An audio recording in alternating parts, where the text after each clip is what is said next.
All right, we are live. Everybody's out there. I can actually confirm their fucking sound works for a change.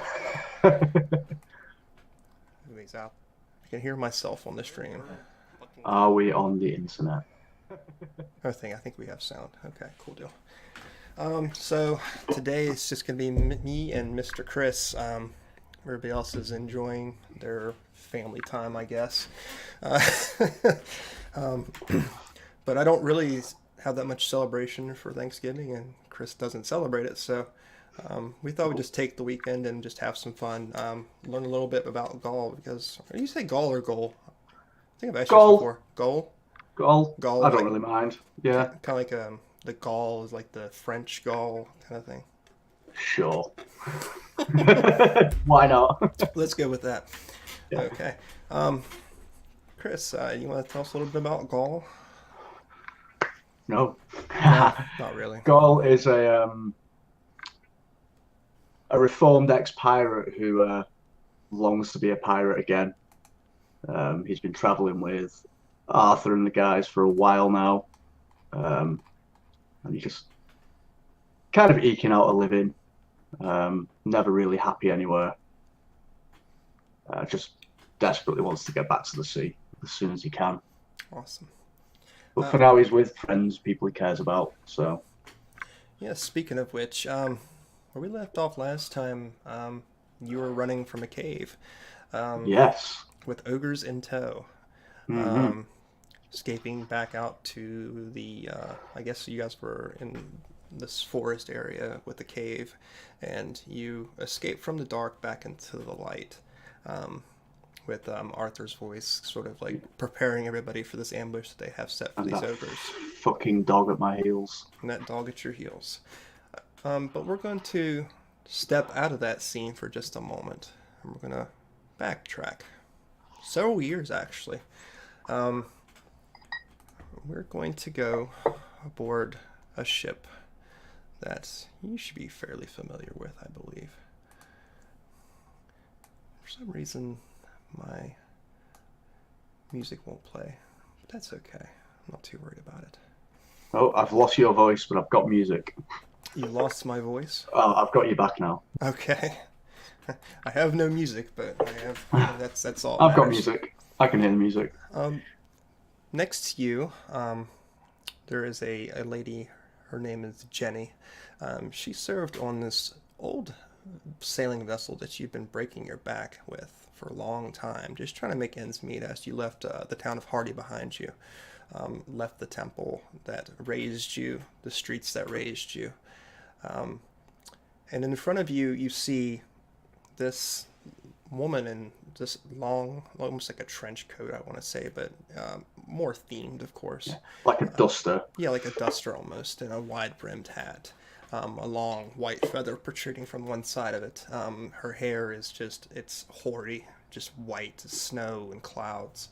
And it is sort of dirty, but tumbles around her face, sort of framing it. And these striking blue eyes that stare upon you. And at the end of her hand, she has a pistol pointed in your direction. And next to her, a one legged man, very gruff looking, very dirty, just straggly sort of chopped beard. It almost looks like it hasn't been really shaven properly as this is in patches. Um, he stands next to her, equally lifting a pistol in your direction. And behind you in the ocean, a vessel is sinking into the waters. Smoke slowly going up as the fires get extinguished from the old vessel that you're from. And you stand aboard this ship. She has the gun on you, and she approaches a step closer. Here aboard the hateful whore, we only give you a couple different options, lad. You can either join my crew, or you can swim. Why would I join with you? Well, You've just killed everyone I know. might be true, but they were all given the same choice. And this I choice don't. is to go forth, make some money, maybe not break your back so much, earn your keep. Or, like I said, you can go swimming, to your arms tire. You drown. Maybe some of the sea creatures get you. If you're very lucky, maybe you'll make it back to port. Cole like looks back over his shoulder at the wreckage of the ship and down at the waves that are slowly kind of blackening with blood. He'll look back up at her. And very slowly, so as not to seem like it's about to stab her, put his sword away. Water looks a little cold for my taste. She smiles and lowers the pistol. And she steps forward, extending a hand. I'll shake it. She returns it. Well, lad, welcome aboard the hateful whore.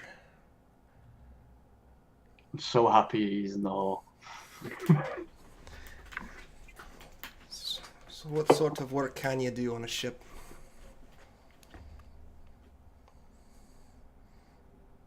What do you need me to do? Oh, we need everything. But I guess you're good at scrubbing decks, huh? I've scrubbed a deck or two in my time. We'll start there, and what you don't know will learn you real quick, alright? There's an obvious look of like, oh, this again. Right. The man next to her sort of laughs, puts his pistol away, and starts to walk away. Seemingly amused, but growing quickly disinterested in what's going on. The girl next to you, she might be 15, 16 years old. She's a young woman. She too decides that she's not going to fate the waters today, and has decided to join the crew along with you. One of the only surviving members of the old ship that you had. The woman says, I can't remember her name all of a sudden. It's Annetta, is that right? Yeah. Okay. So she says, I'm Captain Annetta, and you will do as I say, when I say. I'll be clear on that. Crystal. You've earned your keep here on the ship, and we'll talk about earning the keep in your pockets, alright? Okay. So that's a good boy. Very good boy. And she turns, and you look across the upside of the deck where there is a large creature with two heads, which you would liken to what is called an Etten. And it's standing next to where the anchor chain goes deep down into the ocean below. She says, "Maim kill, pull the anchor." And begrudgingly, it grabs this chain, just starts hauling it, just hand over fist over top, and before it brings it back up, and the ship catches wind and sails. What does Gaul do in the time that he's aboard the hateful whore? I think he's very cautious at the moment. He doesn't know the ship, doesn't know the people. There's a fucking ogre, a two-headed ogre. Mm-hmm. He will just wait to be told what to do. Okay. So you spend the next few weeks learning different parts of the ship, from being a powder monkey to swabbing the decks, of course, and pulling the ropes, just learning how this ship in particular works. And of course, you're even put with Kilmaim, who shows you how to properly bring the anchor up. But his idea of properly is literally pulling the anchor up. Bring the anchor up. Right. He's a funny sort. One head claims to be killed, the other claims to be maimed, but they never seem to agree on who's who at the same time. But he seems friendly enough. He seems loyal enough. You don't feel he's going to tear your head off at any point in time, just at his own whim. Yeah. Good to know. Good to know, exactly. So we're going to take it a few nights ahead. Seems that everybody has gathered on deck. Rum has been freely dispersed for the evening. Seems it's sort of like a shore leave almost, but you're not at shore. You're not taking off the boat, but a night to yourselves. What would you be doing? Would you be enjoying the festivities? Would you? To an extent, Goal's always been slow to trust and slow to ingratiate himself with people. Okay. So, as friendly as he is, he still kind of keep himself to himself a bit, and especially not knowing his place still quite, he'd always make sure he seems busy. Okay. There's a point where Jenny hooks your arm and starts to pull you towards a small circle of these pirates. They're all drinking and singing and having a good time. She seems to have gotten more attached to you as the weeks go on. You don't feel it's a romantic attachment per se, almost as if she looks up to you as a brother, perhaps, a father figure. You're unsure entirely. But she seems glued to your side when the opportunity arises. And she seems to be dragging you towards the circle of these pirates to imbibe a little bit, to have a little bit of fun, to let loose for a change.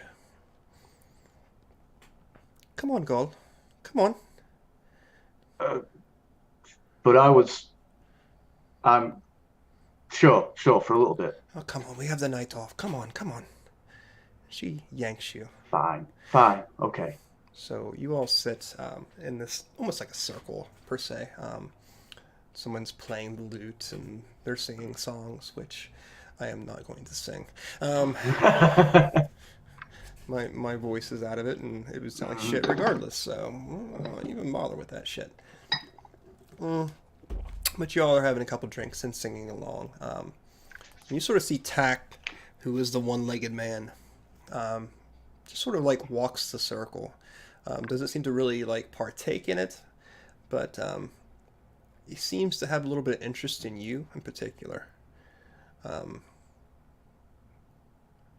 Your skills have progressed pretty quickly compared to most people.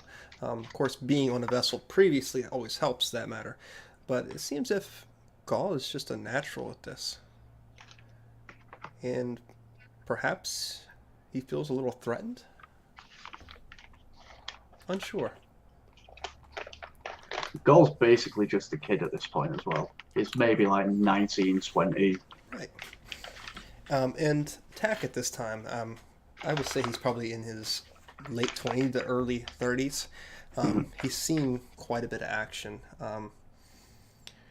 But he's just sort of like watching the group for the time being, judging maybe, or who knows. Jenny sort of looks to him and looks back to you. Have you heard how he lost his leg? I haven't actually. Yeah. I didn't think it was prudent to ask. Yeah, I heard he had some vicious fight with a Triton. What's a Triton? Some sort of underwater man. I heard tales of it.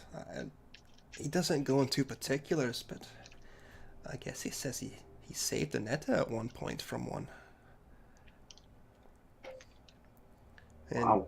across from you, Kilmaim, who's sort of sitting there, and he has his own tankard pretty much just resting on his lap.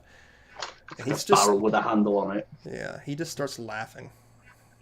Like one of the heads is laughing, the other one just looks like it does not want to be there at the time. So, where'd you earn a load of crap like that from? And she's like, well, he said so to me personally. And the laugh once again erupts from him. It almost like shakes the deck. It's so strong.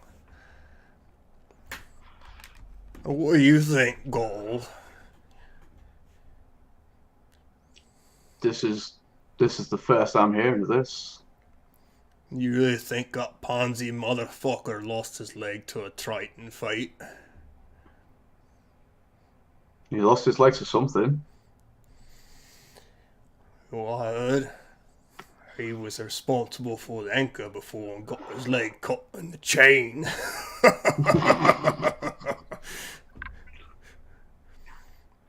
That that seems a little careless. uh, that's why they got someone like us to take care of it. Ain't that right, kid? He sort of like smacks this other head on his shoulder. Oh, you! I'm Mame, you're killed. What are you talking about? And they just sort of start to argue between themselves about who's who in this relationship. Jenny turns to you once again.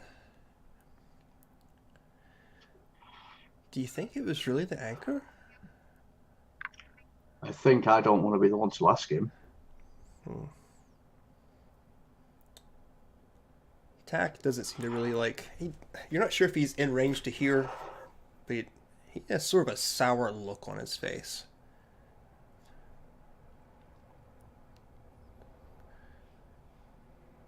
And he approaches the group finally. I see you're all drunk in all the rum, And you got somewhere to get back to, huh? Didn't Whitehair give us a night off? Yeah, she did. But I'm taking it back from you.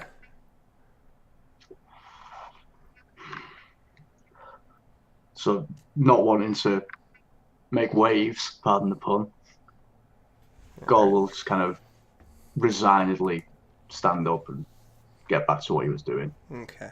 So you go back to what you were doing, and the other ones begrudgingly as well. A lot worse for wear, quite heavily imbibed, but they go about their tasks as best they can. And we move on a few more months down the road. Gaul has taken up a little bit of fighting lessons, from what I understand. Who did Gaul learn from? I can't remember if I said who Gol learned from.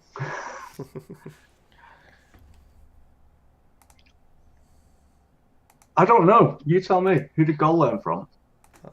Leaving it up to you, a little bit of Oh, improvisation. God. Christ. So, there was one guy aboard the ship. Kind of older, probably mid-30s, probably. Quite an old guy, especially for a pirate. Named Tallis. Talus. And he, at one point, probably during a raid where Gol was he wasn't involved in the boarding party. He was kind of, maintaining the ship, patching up holes from cannon blasts, making sure people had access to ammunition, dragging wounded people below deck, things like that. And at some point during this raid, people from the enemy vessel got aboard, and Gol found himself backed into a corner, and it was not going well for him. And Tallis kind of pulled him out of that.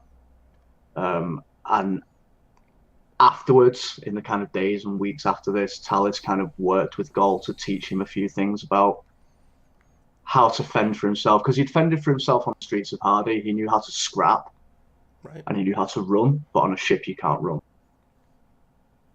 So he kind of was taught to stand and fight, and to make use of his kind of natural nimbleness and speed. Because he's not the biggest guy, Gol, but he's quick and he's got good reactions. And I think Tallis probably recognised this in him. Taught him to fight with two blades rather than one, and kind of brought out some of the aggression that had been hiding in him. All right. So one day you and Talis are more on the deck of the ship, and you're sort of going back and forth with your fencing, um, and at times you're getting the better of your teacher. And given the time that you've been training with him, there's no reasonable possibility that you should be this skilled at this point. But you have drawn a little show around you. Several different pirates are sort of cheering either you on or Talus on. But it doesn't seem to be like vengeful or it's just they're cheering and Yeah, enjoying the show. exactly. Um, so you finally put Talus down, not dead, but you kick him out, his feet out from under him, and his sword goes flying, and you put the rapier to his throat. And there's cheers. There's money exchanged back and forth between the different pirates who have placed bets on either one of you. Um, the sweat's sort of dripping down your face under the hot sun. And Whitehair approaches you finally. Oh, I see a little boy has finally grown to be a big, strong man, huh? I got lucky. Aye. And that's possible, but I got a question for you, Gol. Are you ready to earn your keep? I'm ready to try. Good. If you think I'm ready. I think you're ready. Good. Why don't you go ahead and follow me? And she turns on her heel and goes back to her cabin. Do you follow? I'm assuming? Yeah. I'll help Tallis to his feet first. Okay, so you help him to his feet, and he sort of slaps your arm, and ruffles your hair a little bit, and he's smiling. He seems to be quite pleased, not taking the loss negatively. More proud of his own teaching methods, and glad that you've caught on so quickly. You follow behind Whitehair into her cabin, which is quite spacious and quite richly adorned. A large wooden table with this sort of map. It looks quite ancient. The sides are curled up on it, and the ends of it are actually held down by daggers into the wood itself to keep it open. There's like chandeliers in there that sort of sway back and forth to how the boat moves against the water. And she goes around one side of the table and puts one hand on it and looks up to you. I'm glad you're ready because I need another hand in this. This is going to be a big, big score goal. And if you're part of my crew, you get as much keep as I do. I didn't know that. Why? I might be the most nasty, ranctious bitch on all the seas, but I'm fair, and that's why my crew stays around me. But this goal, this is huge. This is like a king's ransom. But Gold's eyes like light up. She motions over the map, and you don't see really any indication of islands, of landmarks. It's almost just like a blank map with some markers on it. Something lays just below the surface of the water. Some sort of cave entrance, unreachable by normal folk like you and I. But we have our methods, don't we, Gull? if you say so. She smiles. But there's going to be something protecting this. Something awful, something powerful. Because no treasure of this magnitude is not going to be watched over.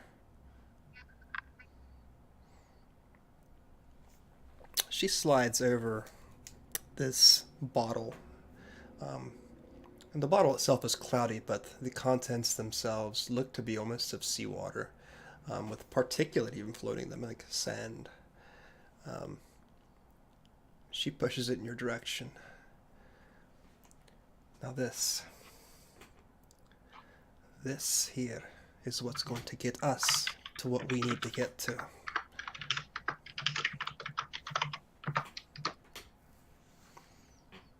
Are you interested in What? making a fortune, are you? It sounds like a good plan to me. You're not afraid to die, are you? No. I didn't think so.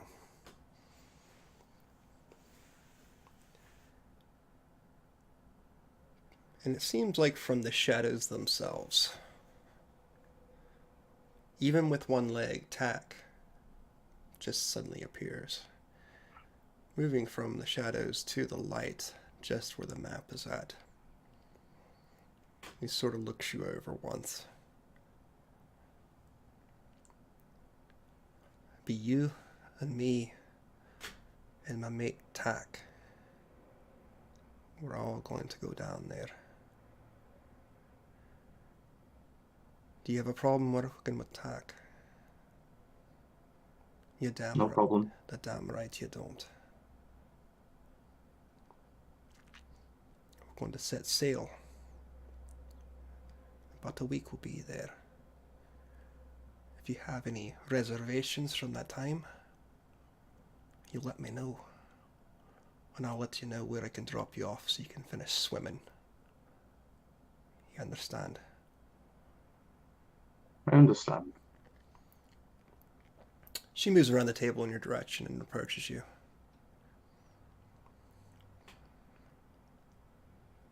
Sort of looking you dead in the eyes for the moment. And she may not be a large woman, but she has some intimidation to her. It's like she is the room when she walks into it.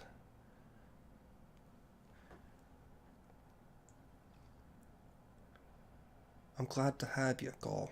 I'm glad you didn't go swimming. Me too. You're gonna make us filthy fucking rich, you know that, right? All right then. She sort of slaps you across the face. Not rough, but playful. Love taps. Right. She says, now get back to work. And she throws the door open, and the sunlight starts to stream in all of a sudden. Sort of blinding compared to the person of the cabin itself. And all you can hear is her voice carrying over the winds themselves, barking orders. So get back to work, you fucking bilge rat maggots! And the sails fill with air, and you can feel the boat taking in a direction. How does Gaul spend the next week? Working, keeping his head down. Very obvious Tack has taken a dislike to him, so we kind of stay out of his way as much as possible. Okay. Knowing that he's going to have to work with him, he doesn't want to do anything to piss the guy off. Okay. So you just sort of keep to yourself and listen to orders and do them as quickly as possible as soon as you hear them. Not looking to gain any more ire from her first mate.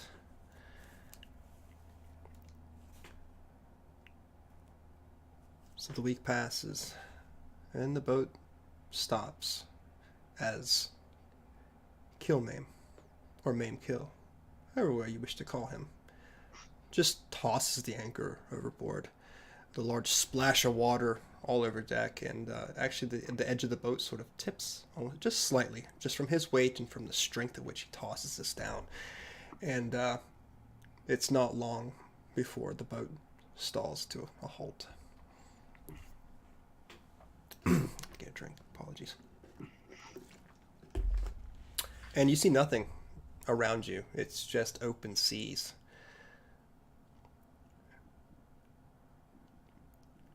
She has one of the boats normally used for, going to shore leave or what have you not, is hauled up the side. And she steps within it, as does Tack. And she motions for you to follow.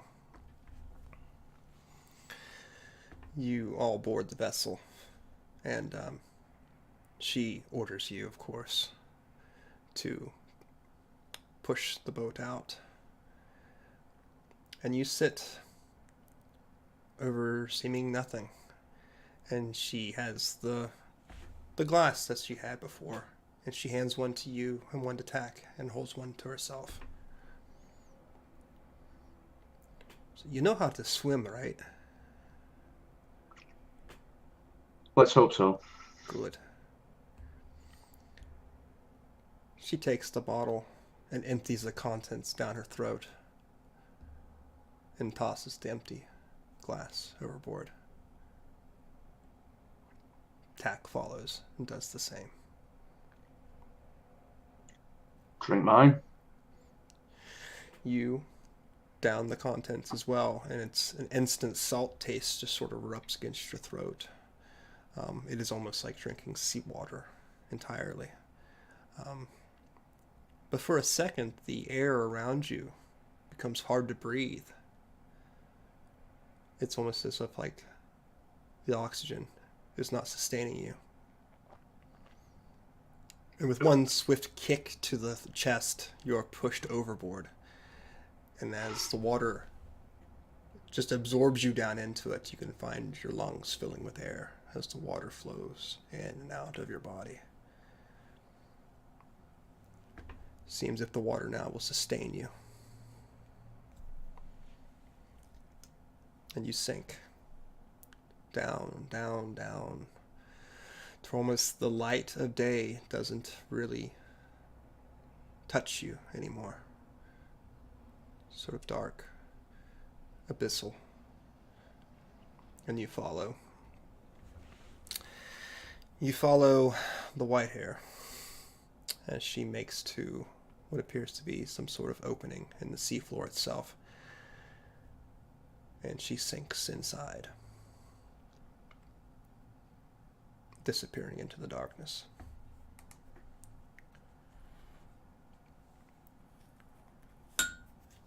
So, Gull, what brought you aboard the vessel that was taken over to begin with? What has brought you to this point? So Gull was living in Hardy. He was kind of raised by a priest who took him in, and some other boys after he was just left by his mother, who he's never known. And it was quite it was a poor life, but it was a happy life. The priest kept them happy and fed, but they also took to like pickpocketing and minor larceny just to kind of help him along. And when he died, the church just fell into ruin. Nobody came to take over, and the boys kind of found themselves fending for themselves. So he spent a few years working the streets in Hardy, and eventually kind of gravitated towards the docks. Where he tried to take on some dock work, but didn't really enjoy it, didn't really like the kind of honest graft. And he always had, like watching the sailors coming in and out of port, he always had one eye on the horizon. And he eventually decided if he was ever going to do anything with his life, ever going to see more than this little sliver of Hardy, his best bet would be to take on work on a ship. So by some luck or just saying the right words to the right person at the right time, he found himself aboard a ship, working. And that went on for 2 or 3 weeks. They barely put Hardy at the back before the horse showed up and sent everyone else to their graves. So imagine that Gaul, one day, rising from bed in a tavern, probably spent the night with some woman, some man. Doesn't really matter to Gaul. Oh, Found himself satisfied and a little heavier with coin, making one last trip to the dock afterwards. Always scanning for new people, new interests, new purses. And coming upon this sailing vessel, what should we call it? Something called... hmm. I had it written down actually. Let me find it. Did you?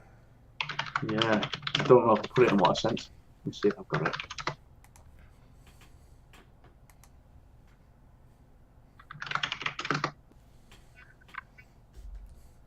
Talk amongst yourselves, folks. I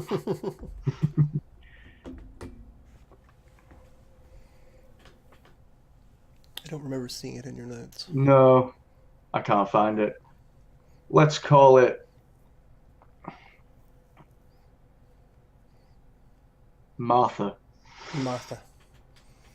Because every good sailing vessel has to have a name, right? Absolutely. It's unlucky, no matter how the name comes out. But you are walking past and sort of keeping your eyes longingly on the boats, listening, always watching. And you've seen a vessel come in. It's new to the town. And those that are on it don't appear to be the most reputable sort. Definitely not soldiers, not fishermen. But always seem to leave the deck quite laden with some treasure, some sort of gold coin in their pocket, and you can hear it jingle as they walk. And they're always carrying some sort of drink to quaff on the way through. Seems that they're in an internal state of just celebration and libations.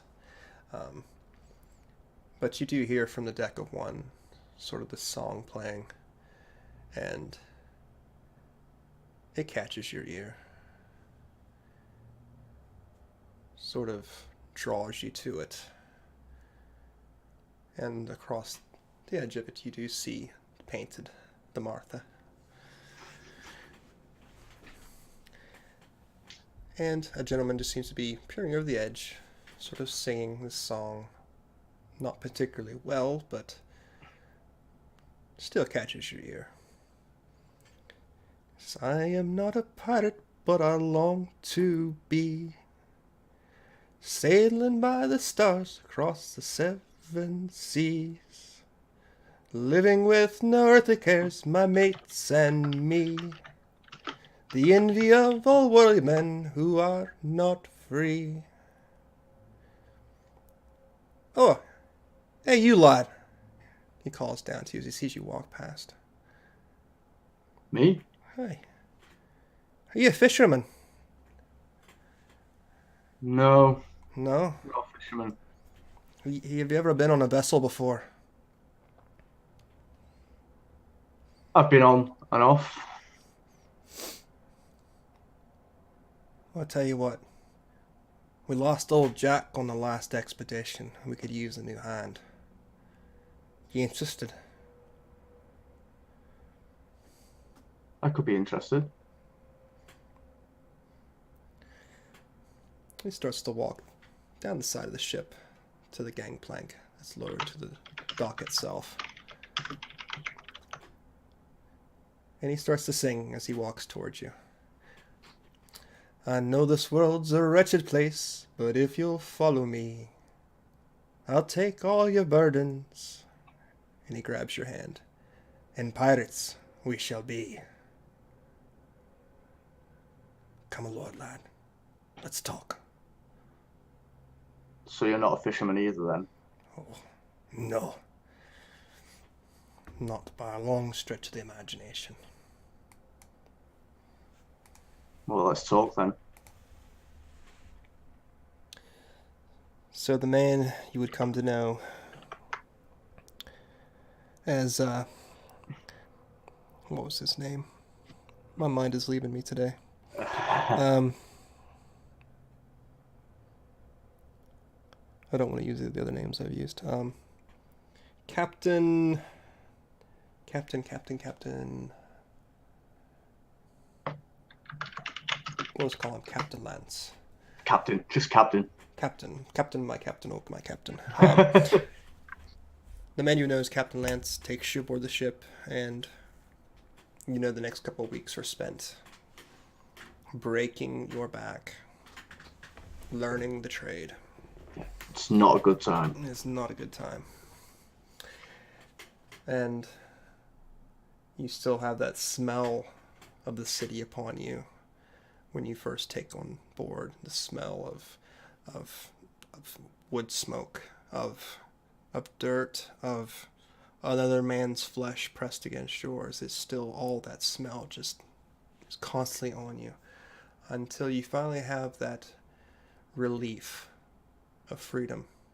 Some days later, as all you can smell is the open seas and hear the pelicans overhead. And while it's not a lot to look upon, it definitely is, in a sense, a freer life. Maybe you're told what to do, what not to do, but you know that at least the choice is yours.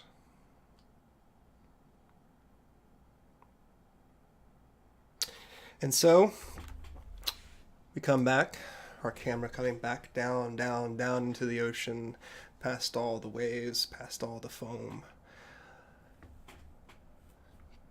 till we get to a little cave entrance. And make sure I switch my battle map this time. That's cool. And you can see yourself, I believe. I can. Excellent. So the floor of this is just loose, like silty sand and seaweeds and just small crabs and other animals are just sort of scattering at your presence as your feet fall. The little dust particles rising up with each step. And a massive entrance greets you.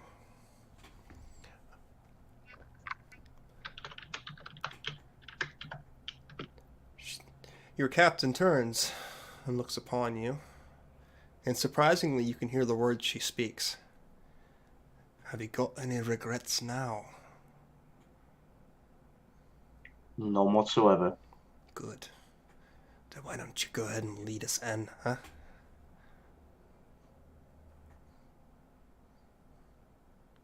Do we have a light of some sort? It looks pretty dark in there. She smiles and takes something from her pocket, a sort of gem, and she hands it over to you. Shah, she speaks, and a light suddenly comes from it, illuminating the walls of this cave ahead of you. It's a little murky, and you can still see the little particles floating in the water. Small creatures scattering from the light as it pours forth from the stone that's rested in your hand. Let's go then. And I'll start putting on a braver face than he's feeling, because this is completely unlike anything he's ever done before. I'm not really liking putting tack at his back, but he'll head on into the cave. Okay. You should be. Are you on the screen here? You can see it. Okay. I'm on the screen, yeah. Are you able to move your token? Yes. Excellent. Here's the next question. Would you want to control either one of the other two? I can if you want me to. It's up to you entirely. I don't mind. I'm happy for you to do it.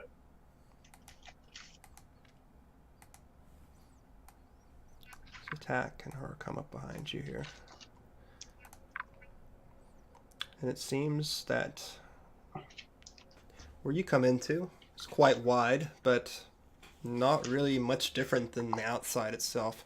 The excuse me, the ceiling rises at least a good 50 feet above you, sort of rounding out almost.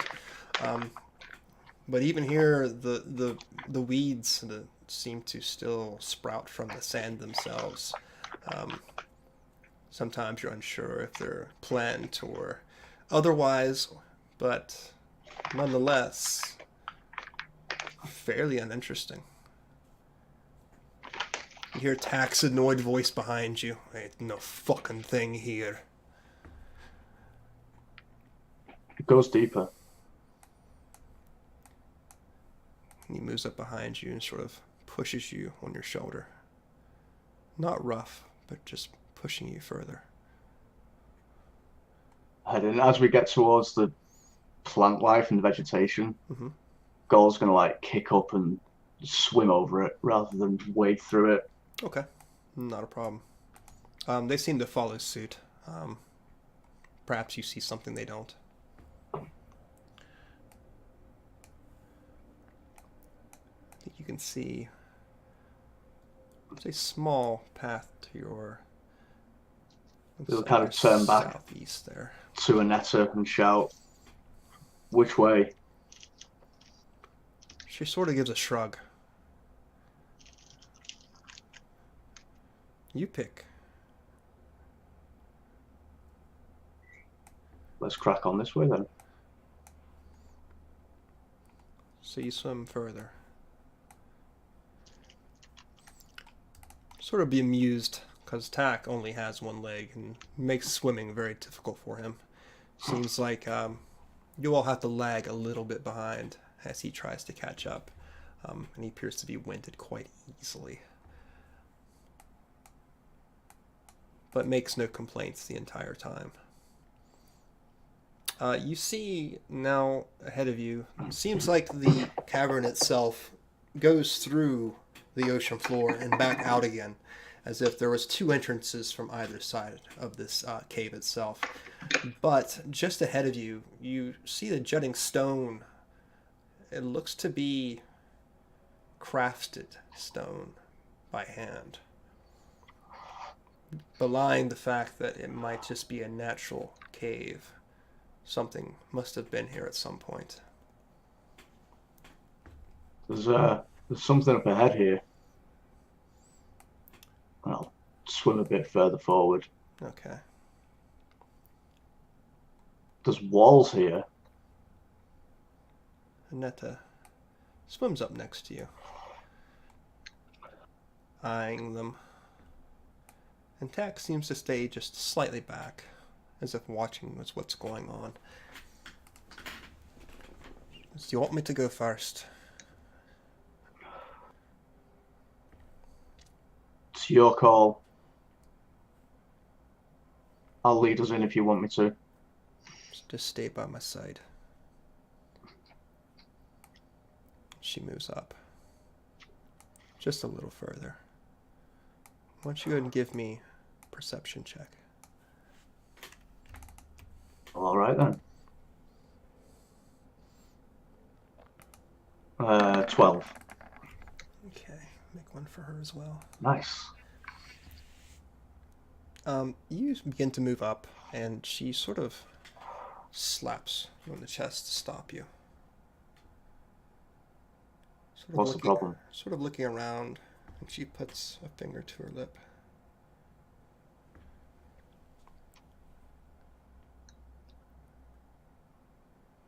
Maybe it was nothing, but I swore I heard something.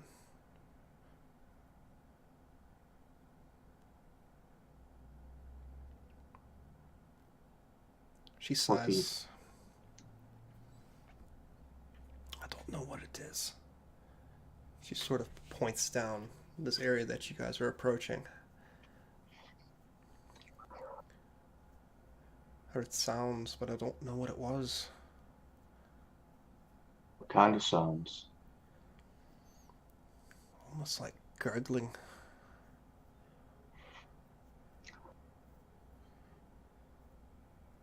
Maybe it breaks up into air. Maybe there's a stream. She nods. She seems satisfied by that answer.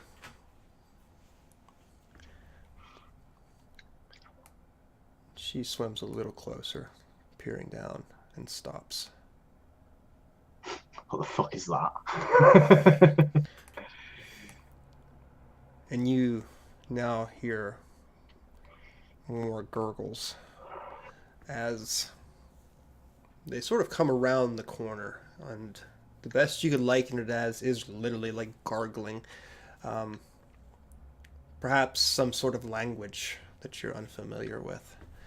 But this creature that seems to be almost like a humanoid fish, sort of is the best way to describe it, with a large trident in one hand. And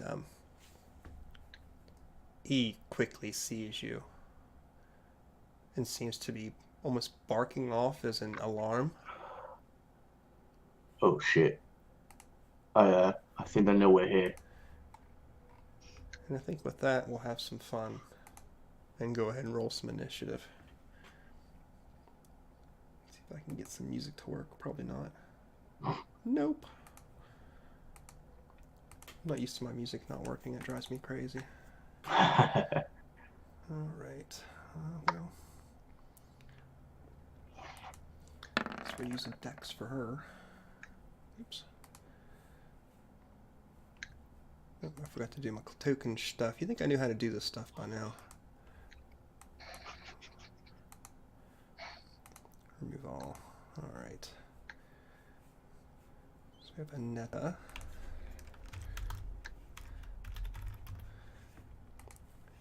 She rolled a 15 initiative. Same for me. Same for you.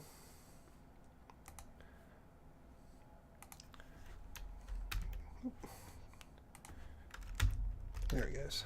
Wasn't letting me edit it for some reason. 15. I don't know what that one is, but I'm getting rid of it. No. 15. Thank you. We have Tak. I don't think he's trained. Nope. Oh dear. Why didn't his go on there either?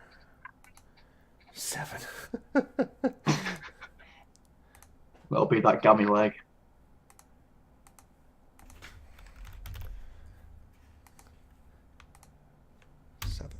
And then we have these guys.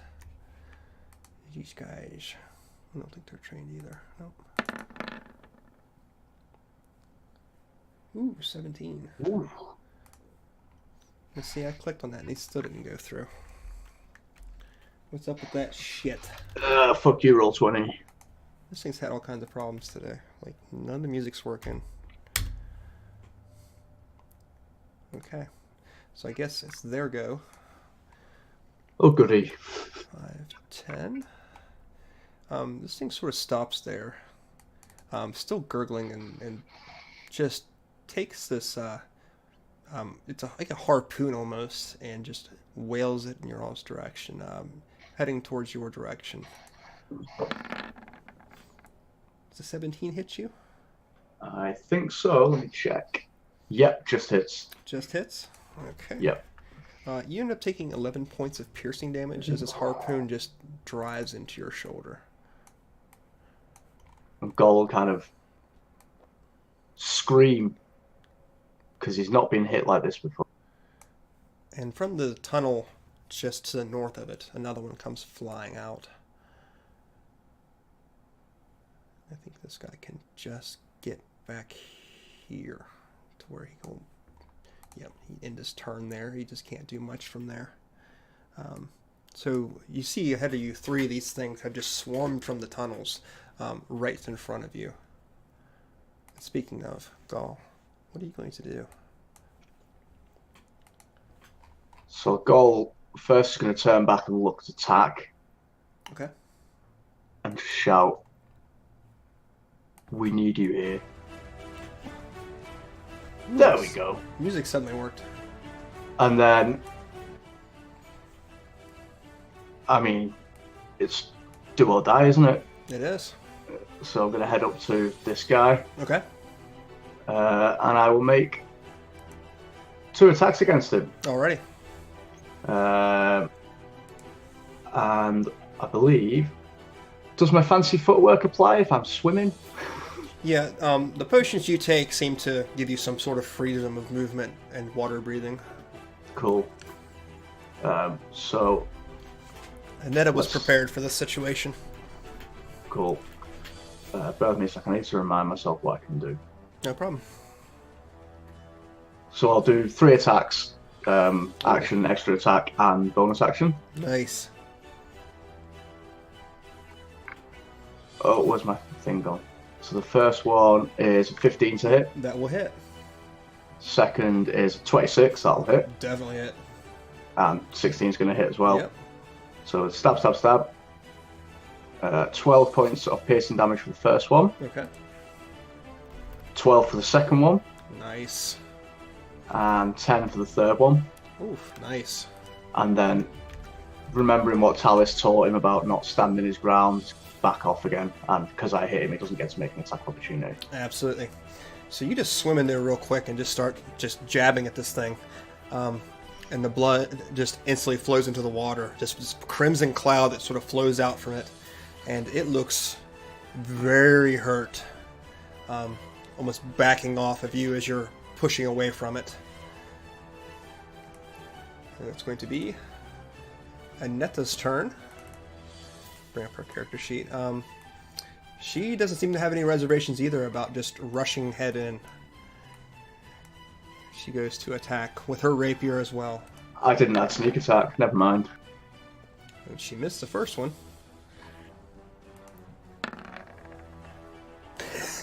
She missed twice. Okay, well, that's going to be her turn, I think, with 2 critical fails. Oh, shit. And that will lead us to Tack. 10, 15. Tack can only move 20 feet per round. Does he have anything he can do? Not a whole lot he can do in this situation. He's going to try to use his crossbow. It's going to be disadvantaged for being underwater. And will miss.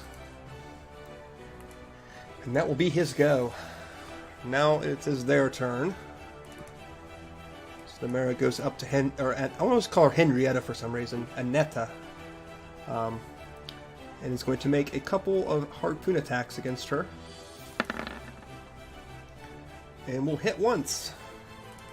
For 8 points of damage.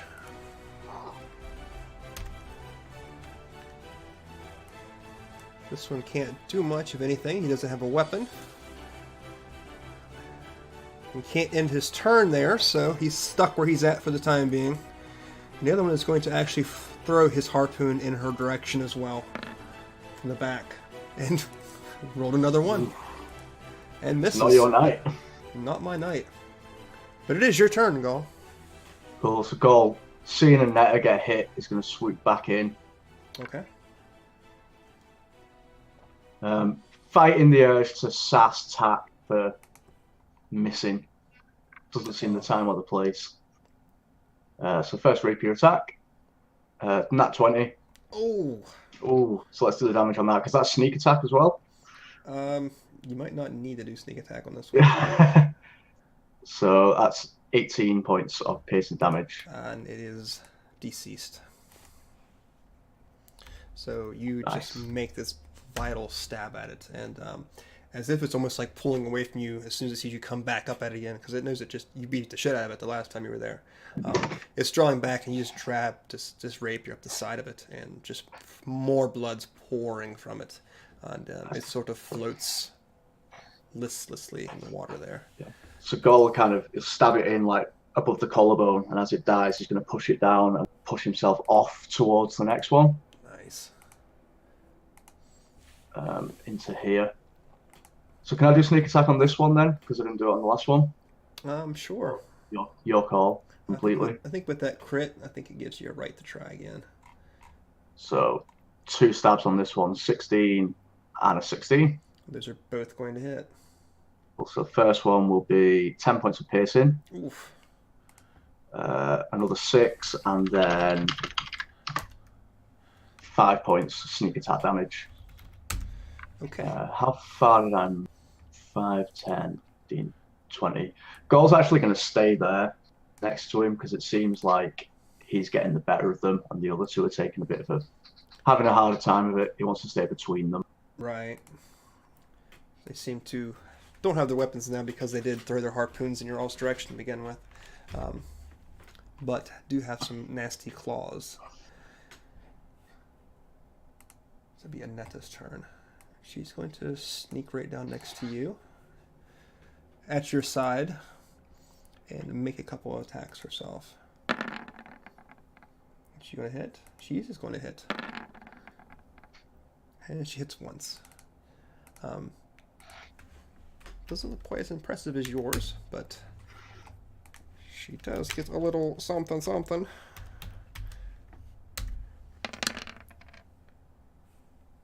And like you, she seems to take advantage of her position and just really drives this rapier home. And this one in turn, just like the last one, seems to be barely hanging on. Let's see, attack 5, 10, 15. He'll stay back here. He can't quite get there in one turn. He needs to leave himself open, and he will attempt again to shoot. And even with disadvantage, he does manage to hit. Nice. He can do something right. Okay. Finally, Tack shows up. And with that, he actually ends up finishing that one off as well. So, seems like the tide has quickly turned. No pun intended. Right. 5, 10, 15. This one is rushing past you. Do you wish to take an opportunity attack? Yes, please. Okay, go for it. Also, I have Sentinel. Mm-hmm. So when I hit a creature with an opportunity attack, its speed becomes 0 for the rest of the turn. Ouch. Okay. So let's hope I hit. 15. Yeah, that'll hit. Nice. So I just kind of pin him to the wall. Okay. 2. So 6 damage. Okay. So this thing's trying to rush past you. It seems like it knows the fight is not going its way. And in a vain attempt to try to just push past you with its massive size. Like you said, you drive this rapier into its shoulder and just pin it against the wall. It fights against it, just this gurgle of scream coming from it. Speaking of, it's your turn. Well, I'm going to cut a bitch then. 3 cut a bitch. 3 full attacks, 1 will be sneak attack. Okay. Why didn't that work? 22. Yeah, that'll hit. I'll do this. We'll do the damage on this one first. So that's 12 plus another 12 of sneak attack damage. Ouch. And then another one. That's 16. That'll hit. It's going to be 13 points of piercing damage. Damn. It is still kicking. Still kicking. And then third attack. 23. I'm rolling well tonight. You are rolling really well. You're the anti. Another 13 points of piercing damage. Okay, well that will finish that one off. Fuck you, guy. How did you want to do that one? So, am I aware of the other one? I mean, I can see it, but is Gol aware of it?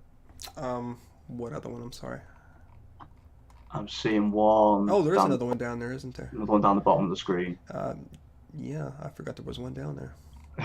Well, I've been using him the whole battle. Oh, damn. You are aware of that, yes, he is down there. So I'll just kind of, after I stab this guy, I'll just kind of bring my feet up and push off his chest to move myself closer towards him. Oh, okay. 15, 20, and I'll stop just out of range. Okay. Although, if he's got a harpoon, I'm still going to be in range, but... In fact, you know what? I'll go all the way to him, and I'll use my action surge to take another pair of attacks against him. Alrighty. I don't get an additional bonus action though, do I? So it's No. just 2 attacks. So it's Jesus 25 Christ. and a 23. Jesus. And that's 9 points of piercing damage and 12 points of piercing damage. 21 altogether.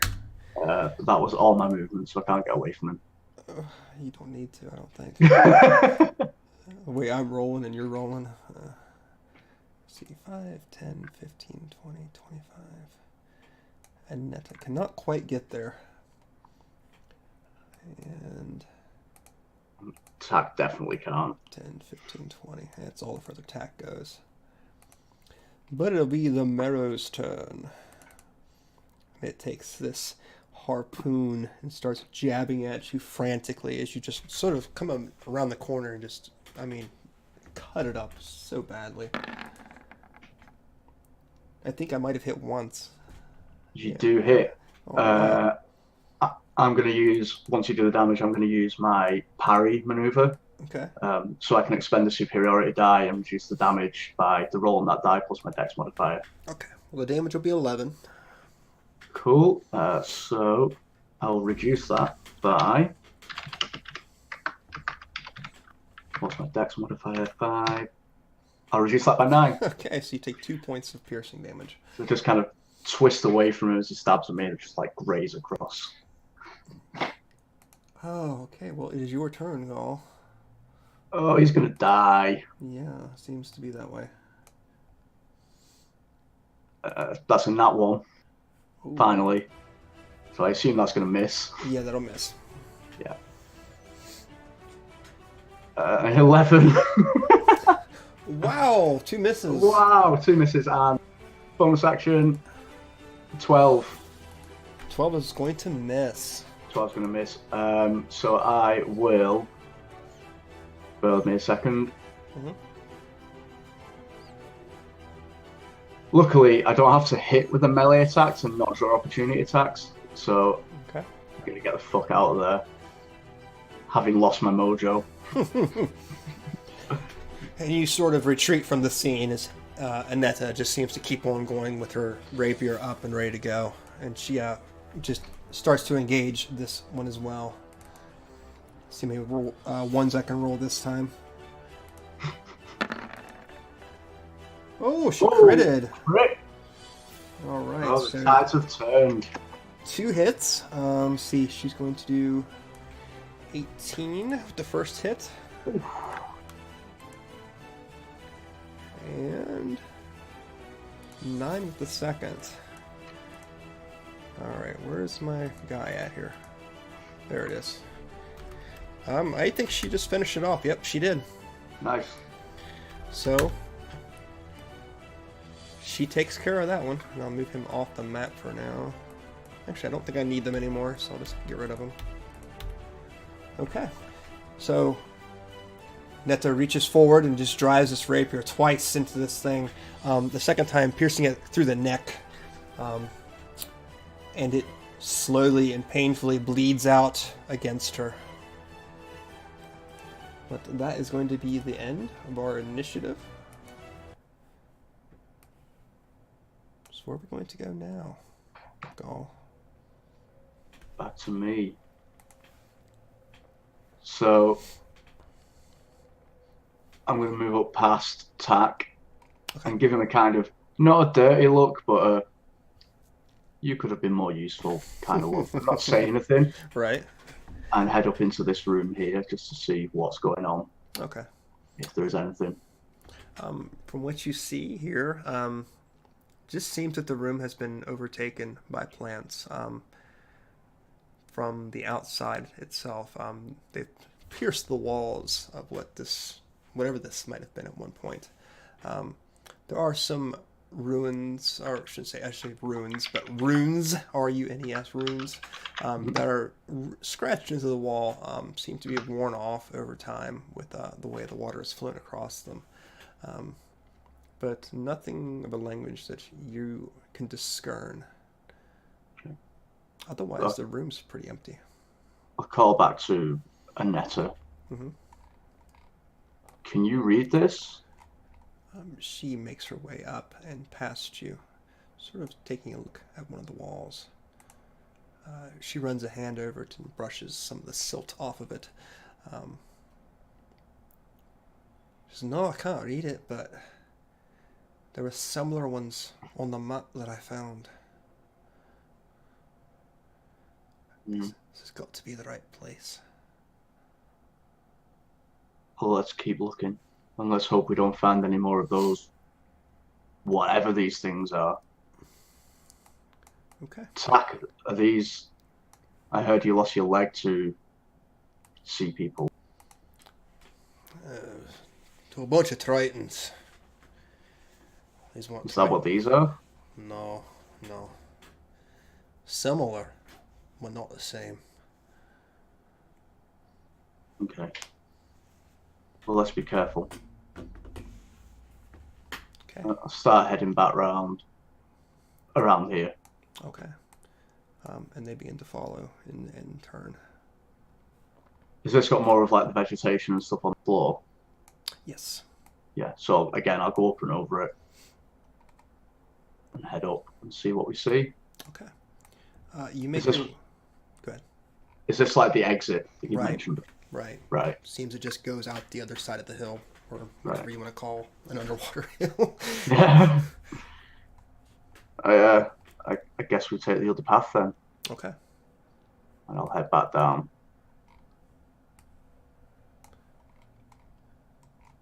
here. Down there. All right. You make your way to the other path. Very small to get in there. Maybe 3 to 4 feet wide. If you turn to your side, you can most likely get through, but it's definitely going to be one person at a time that's going to get through this passageway. Tack, how high is it? Roughly, it's probably 8 feet altogether. Okay. Tack, can you get up above us, get your crossbow ready, make sure if anything's on the other side, you've got it covered? He nods and moves into position. He sort of stands just outside the opening, looking across it, looking down through it. So I don't see anything on the other side. Just another chamber. But it opens up. Okay. Let's go take a look then. Okay. Kind of head into here and then stop partway through, just see if I can see anything before I emerge. Okay. Go ahead and make me a perception check. Perception. 8. 8. With your 8, you don't hear anything, and it's hard to see even with the little bit of light that you do have. But even with your 8, you do see what looks like sort of tracks. Not likened to, of course, any sort of land animal that you know of, but it definitely looks like footprints of a sort. Okay. Something has passed. It looks like from where you're at, they are heading north. Okay. A little big? They look quite large, yes. So before I push myself out, I'll turn to Annetta and say, something big came through here. Do you have any idea what we might be finding down here? She shakes her head. I only have an idea of what the Guardian down here might be, but I don't know what else is here. What might the Guardian be? Do you know what a merid is? No. It's a genie folk. Grants wishes genies or eats babies? A little bit of column A, a little bit of column B. Oh. Well, all right then. She sighs and finally looks up to you. Goal, I might not have been entirely honest about this. I'm picking up on that. There be treasure, it is true, but something much, much more valuable down here. your audio cut out. Said there's treasure, this is true, but there's something much, much more valuable down here. What might that be? You ever have the desire to have anything you ever wanted in life? Who hasn't? There's a ring down here that can do just that. I suppose that's yours, right? She nods slowly. Go ahead and give me Okay, a then. perception check. Perception. 7. It's you don't really catch it because you're so engrossed with her conversation with you, but you do see Tack seems to be a little bit surprised as well. Perhaps he wasn't let in on what was going on either, and given that his position in the crew might be surprising. Okay. I guess we'll press on then, All right. and I'll push myself through. Oh God, what is that thing? What is that thing? Oh, that thing. Sort of lurking in the blackness, and it almost has like mud drug up around its feet. You see this large crustacean with these like dozens of tendrils just coming from it where its mouth would be. And it sort of shoots you a look the instant that you make your presence known, as if catching you an instant that you come within range of it. And it just begins to instantly pull itself from the mud in your direction. Oh goody. And I think, just for the sake of it, Mm-hmm. we will take a little break. Cool. And then we'll continue on with the killer crab situation here. Woo! And we'll Call this episode "Gall Gets Crabs." That's actually very appropriate. So we'll hang out for a few minutes and we'll be right back. And we'll play what I dubbed as Gall's theme, the song Pirate Crew. So I hope you enjoy it. We'll be right back in a few minutes.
Okay, we are back from break.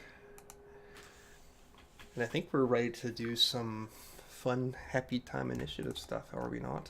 Think we are. All right. Let's see if this actually sends it to the phone. And it doesn't. It just ignores me again. God. It hates you. Why can I roll well on, like, fucking initiative rolls? But nothing else. Where's my initiative? Oh god, that's another nat one. You pulled a nat one. Yeah. A 14 though still. Yes, at least you got a 14. Oh, I almost put 17. Okay. Oh, I gotta back up to these guys. Attack. Gets an 11. Alright, attack. Move up the world, buddy. And Aneta. It's a 16. Alright. She seems to be slightly improving. Attack infinitely improved from a 7 from last round. Descending. Oh, it looks like Zichol should be first. Oh god. So That's not what I wanted to hear. 10, 15, 20, 25, 30. Can't quite reach you though. Good. But it just charges in your direction. So Well, shit. The Netta is up. 5, 10, 15. Doesn't seem to care. Just pushes past you and begins to engage with this thing. Makes a couple attacks against it, and it looks like she's going to hit once. Oh yeah, I do average damage, 9 damage. So, she pierces the shell of this thing, and it doesn't seem like it sinks very far into it. Carpus is hard, and it seems to be trying its best to deflect her shot. But it is your turn, Gaul. Cool. I am not going to stick around to get hit by this thing. So Gaul's going to move in here, take his 3 stabs, and get the fuck out of there. Okay. So that is an 18. That will hit. Nat 20. That'll hit. Oh, and a 23. That'll hit. So first one is 8 plus sneak attack. So 17 total. Okay. The nat 20 is 7 plus 4. I don't know if that doubled it or not. I can't tell. It looks like it rolled 2d8. So yeah, I guess so. Yep. Yep. And third one is a 13. Dang. And then I will get, you are on it tonight. Murder machine. And let's get back to here. 30 feet. Get out of the way of that thing. Okay. Attack's turn. 5, 10. Take the shot. Yeah, it's actually, he can actually make it up there, I think, for a change. So attack is going to take the short sword he draws from his side, and he makes an attack. And hits once. Slightly damaging it. Again, the carpus is just too hard to pierce for the first shot, and it bounces off to the side. And now it's its turn. And it's going to, I think it's going to go after Tack this turn. Oh, good. And will miss its first attack. Lucky bastard. And miss its second one. My gosh, I am rolling terrible today. Good. 10, 15, 20, 25, 30. Oh god, there's another one. And another one has started to make its way from the north. The path that you did see one leaving, but seems to have returned. But it will lead us to Aneta, who is going to, again, try to pierce this thing's hide. And hits twice. Of course she does. Of course. And this thing's not looking too hot right now. Good. Oh, I get sneak attack too. Oop. Oh, nice. Since she has an ally near her, and does 12 more points of damage to it.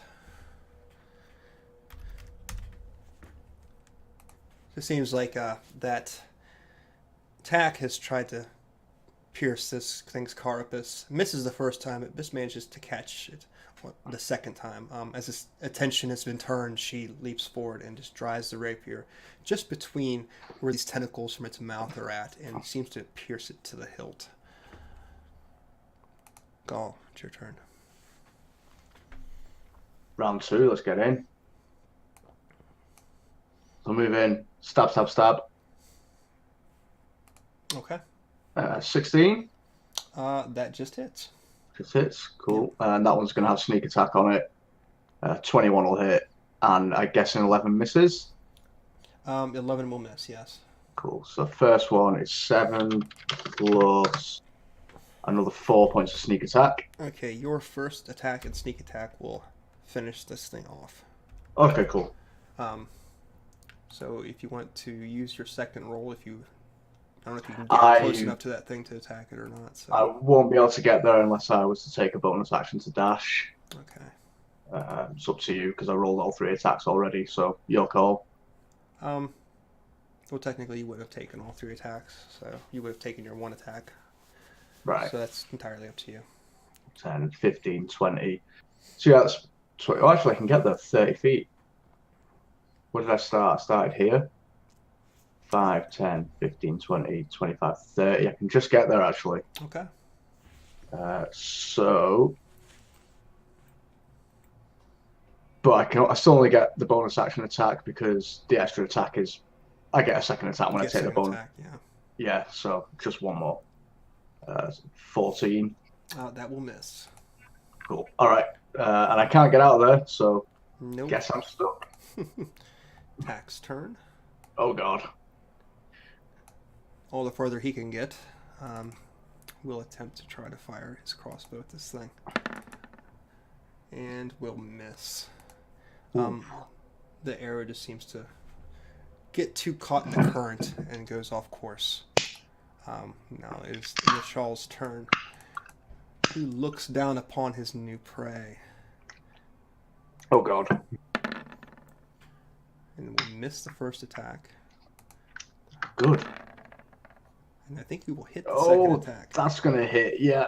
Okay, you're going to take 11 points of bludgeoning damage.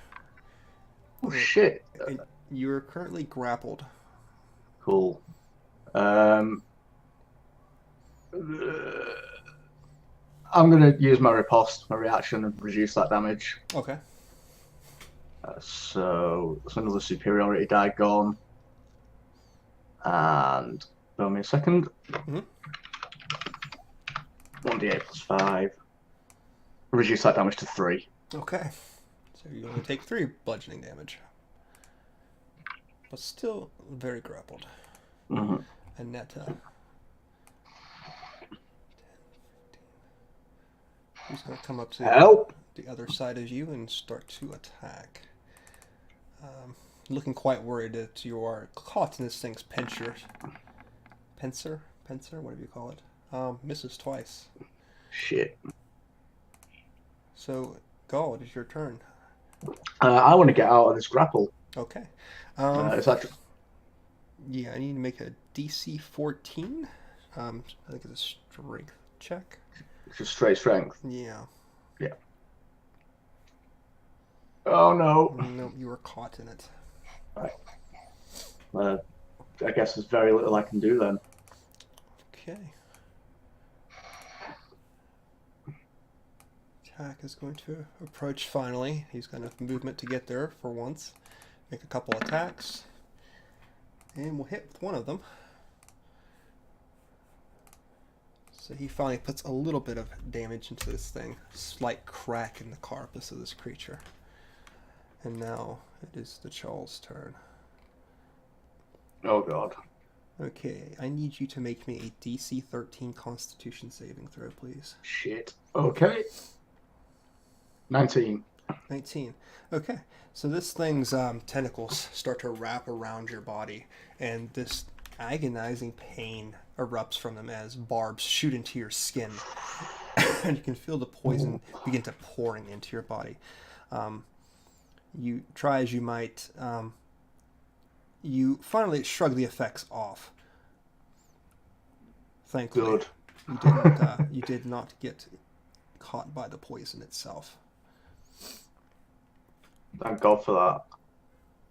So that will lead us to Aneta, who's going to make a couple rapier attacks and hit once. Puts another little crack in the codipus. And she's got an ally, so she can do sneak attack. It's good to roll with thieves sometimes. Yeah, absolutely. Okay. So she hits another vital part of it. Gaul, it is your turn. Cool. So I'm grappled, right? Right. I can't remember. Um, Can I attack while I'm grappled, or can I just try and break free? you can attack, but I think it's a disadvantage. Right, cool. I was trying to escape. Okay. Nope, No, can't get out of you there. do not escape once again. Goal's like starting to panic a little bit now. Tack's turn. He is going to try to. He just starts attacking at the arm that's holding you right now. Hitting once. But does not seem to shake you loose from the grips of this thing. And it's the Charles' turn once again. Okay. I think it's going to turn its attention to attack. It's going to make a pincer attack against him, and just misses. Tack sort of kicks off the rock with one of his good feet and barely escapes this thing's clutches. However, the tentacles reach out for you once more. Ah, shit. Please make me a Constitution saving throw. That's a 6. Okay. You are considered paralyzed for the next Oh, minute. fuck. So you are not going anywhere for the time Nope. being. Aneta is going to attack now. And hopefully hit a couple times. And she crits once again. Oh. So this might do it. So doubles that. This sneak attack's probably going to murder this thing. I hope so. Another 31. Oh, Jesus. Jesus. And her second attack. Just finishes it off in one round. Damn. That was a good roll. That was lucky. Okay, so she just drives this rapier deep into the mess of tentacles this thing has. And they slacken against you, and you feel it let go of you. And it is not long before you start to feel some of the blood returning to your limbs. Maybe a lot worse for wear, but at least you're free. Yeah. I really hope there aren't any more of those things down here. Would I do that? Yeah, Yes. Probably. Yeah, I probably would. Could be a bastard to put more of them in here. Okay. Okay. This opening to the right, Mm-hmm. are there any tracks going up that way? You do not see any tracks going that way now. Cool. And is there anything kind of interest in this cave up ahead? There is nothing. It just seems to be it goes in about maybe 5 to 10 feet. Just seems to be an old collapsed tunnel. Okay. And that's how long do these potions last? She says, as far as I know, a couple hours. Okay. Should we rest, recover, or should we press on? She's like, well, I'm fine to keep going. It's up to you. Can you not feel? Do you feel you need to sit down for a spell? No, we can keep going. All right. It's fine. And I'll start heading up this way. Kind of being as stealthy as I can be underwater Okay. at this point. Do you want to make me a stealth check? Sure. Alrighty. 31. Damn. Okay. You is stealthy. Um, you seem to just glide with the current itself, having no issue whatsoever. Annette follows suit. Is quite quiet herself. Somehow Tack's going to pull it off, but we'll give it a go. He might do very well. He does. Nice. So you all take the discretion to perhaps not go so foolhardishly ahead now. Yeah. And I'll start heading up around this corner. Okay. Oh, shit. What do you see here? Ah, I guess you can see that far, can you not? I can. All right. What you see is a dazzling display of treasure. Gold and silver, platinum coins everywhere. Just erupting from the bottom of this chamber like it's sprouting from the earth itself. And deep within the room, there is this large creature that looks somewhat similar to the Marrow that you fought earlier, but has no real legs. It seems that the bottom half of him is almost like a swirling mist of water itself, conjured beneath him. And it seems to look down your direction as if it has been expecting you for some time. Oh, good. And it can see us, I assume. You think it sees you? Its Okay. eyes are definitely down the direction of the hallway. Doesn't seem to acknowledge you by any means, but it does seem to be sitting prepared at your arrival. I kind of turn back to Annetta, keeping an eye on the thing very quietly as it's not reacted to us. Yep.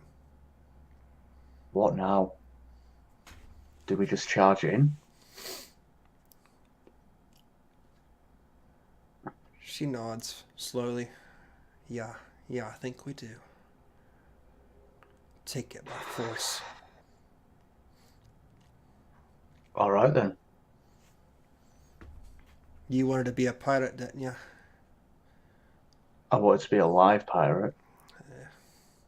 Discretion's not one of our virtues. Okay, then. Let's do this, then. She pulls from her side this small, like, globe. It's a metal ball almost. And she winks at you and moves past you. And just begins to hurtle this thing down in the direction of where the merit is. The ball slowly turns over in the water, and before you realize it, it suddenly just erupts in fire and shrapnel as this grenade goes off at the behest of this creature. Let's see. DC 15. Okay. So she used a grenade against it. Shit. I know I clicked that. There it goes. Ooh, and it critically succeeded. So it's going to take half that damage.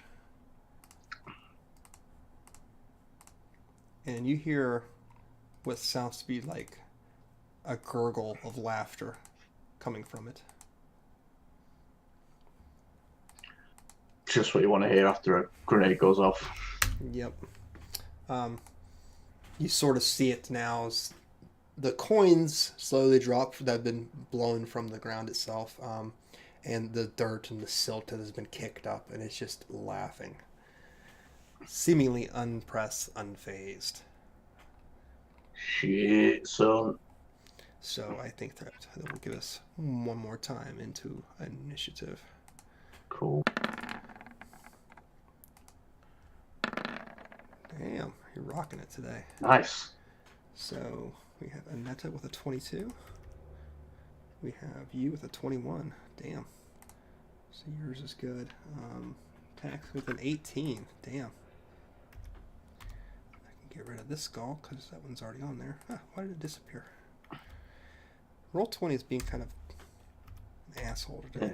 It's been a dick tonight. It's being a fucking dick. Okay, and let me roll for the Murid. With a 5. Oh, So good. maybe it's a little bit more put off than you realized.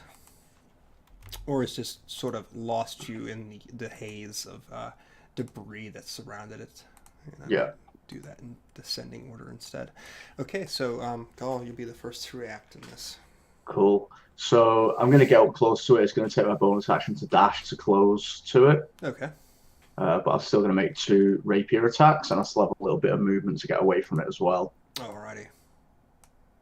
So first one will be sneak attack as well. It's 14 to hit. That will miss.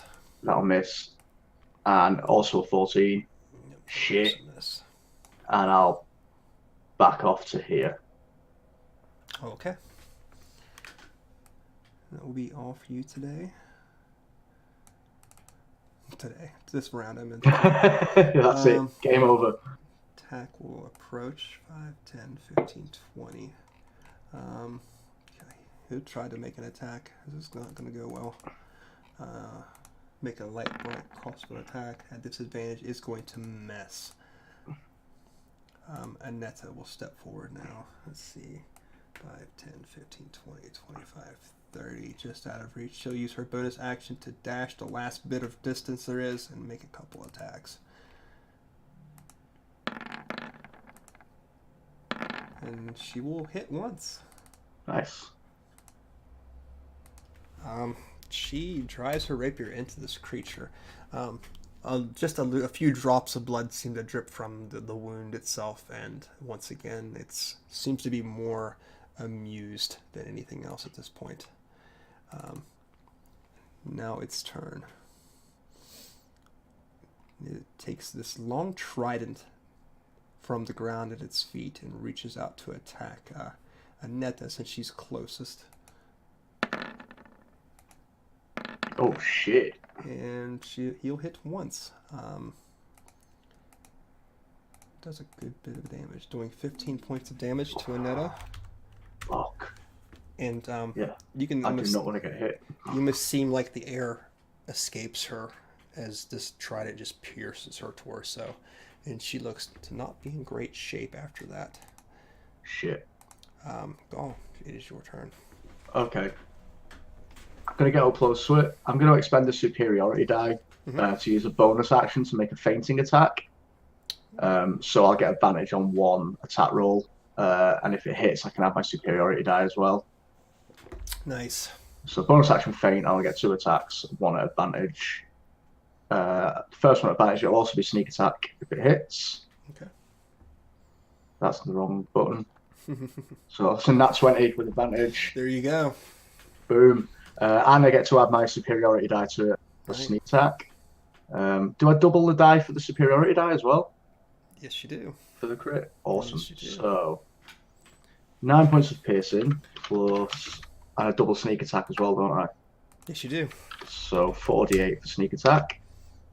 Plus 12 plus the superiority die. Another 10. Okay, so 22 points of damage altogether from that one hit. Plus, And then I'll make 31 altogether. Yeah. And then I'll make my second attack. Okay. That's 22. That'll hit too. Nice. Stab. 8 points of piercing. Okay. I'm going to move away. Can I grab Aneta and try and pull her away from it? Sure. You give me an acrobatics or athletics, whichever is better for you. Acrobatics, without doubt. Oh god, it's 11. Okay. You grab her. Well, I'll just try and move away with her Okay. as much as possible. Alrighty, so you drag Aneta back. Just out of range. I think it's going to be the end of your turn. Mm-hmm. So now it is Tack's turn. 5, 10, 15, 20. That's all the further he can get this round. Once again, he's going to try to make... And is going to miss.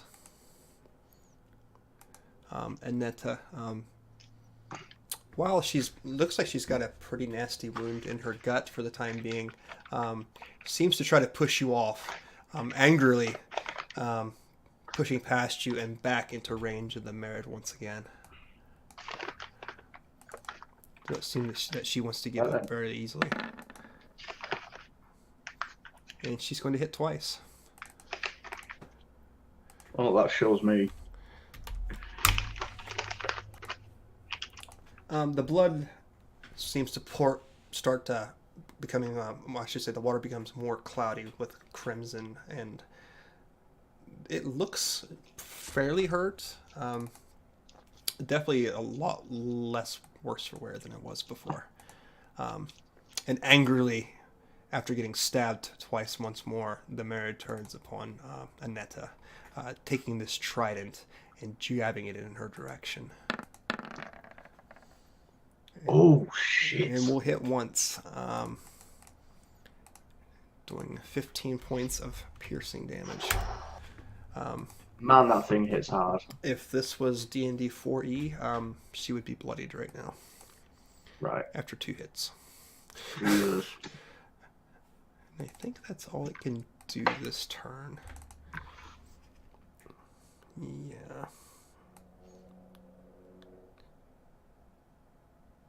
Yep, I think that's all it's going to be doing this turn.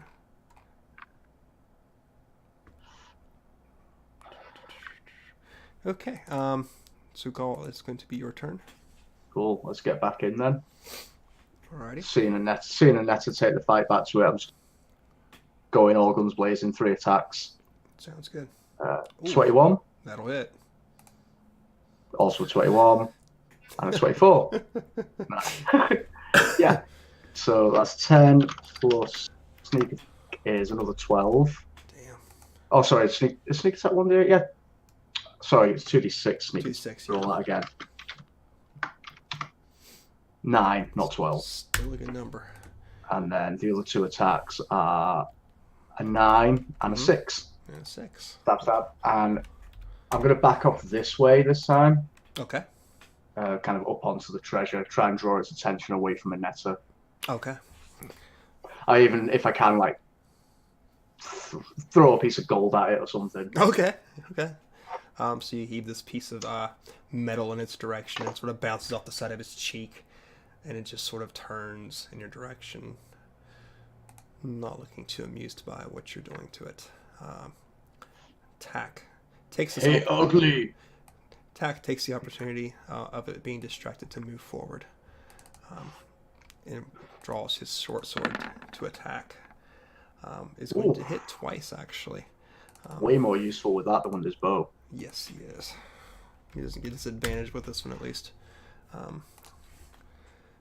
Okay. That will be his turn. Aneta's turn. She's going to go back to her bread and butter rapier style. We'll hit once. And add sneak attack damage to that. So 9 plus 25 altogether. So a nice little carving out. These two seem to take advantage of what you're doing to distract it, and land a couple nice hits into it. The Merid, whose attention was focused on you for the time being, now has returned back to them, of course. Of course. He, let's see, we'll do this. Yeah.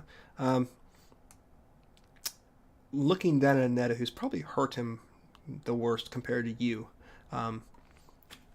he puts his fingers together, and the water around him begins to swirl, and suddenly it shoots out in her direction, just slamming her. So she needs to make a DC 16 saving throw here. She probably will pass it, but yeah, she'll pass. But she is going to end up taking 10 points of bludgeoning damage. Jesus. As she's pushed 10, 15, 20 feet away with such violence that knocks her on her ass. And she looks like she is not getting up very quickly. Damn. Gaul, it is your turn. Okay. I'm just going to keep trying to draw its attention, so I'll move back in. Okay. Get some more stabbing going. Probably making quite a lot of noise as well. Okay. Just screaming at the fucking thing. Ooh, 18, that'll hit. a nat 1, That'll miss. and a 25. That'll hit. So first one plus sneak attack. Wow. Not 2d76, 2d6. Ouch. So total of 36 points of damage for 2 attacks. You are just a hurt machine. Yeah, and then back away again. Up, coward. That's perfect. Tack's turn. He's going to make a couple short attacks. And we'll hit twice. He doesn't do quite as much damage as you guys do, though. Let's see, Annette. What is she going to do? Would Annette drove back in? Probably not in her condition.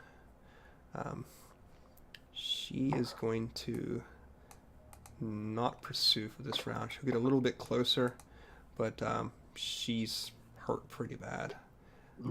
Knowing that if she gets any closer, she might not make it out of here. The Merid is going to attack a couple times.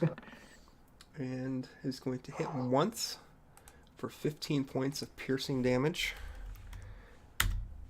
And he looks pretty injured. Not badly injured, but he looks definitely took a nice chunk of flesh into him.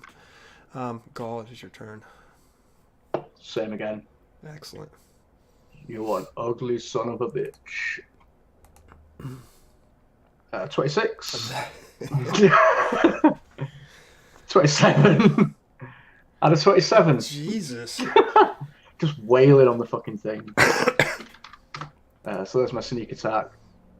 And then 24. So it's a total of 28, 33 points of damage from the 3 attacks. Youch.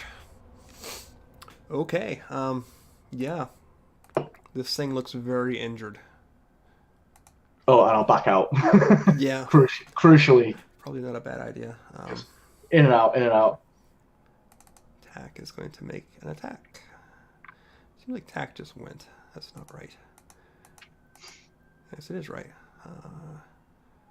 Short sword. Oh, he critted. Oh, not 20. Okay. So, you make this nasty series of stabs into the flesh of this thing, and Tack takes the opportunity to reach forward and just starts to drive this short sword into the gullet of this creature. Drives it from one end of its neck and just draws the blade clear across the neck of it as its vitals spill out into the water. Or its vital essence spills out into the water. And the moment that the breath releases from this thing, the room begins to fill with like a swirling pool of water, and coins and debris begins to swirl. Nothing to the point where it's going to knock you off your feet, but the body itself just seems to disintegrate before you. And in its path, it leaves this large set of robes, a large trident that it was using to stab at you with, and a single ring slowly drops to the floor of the cavern.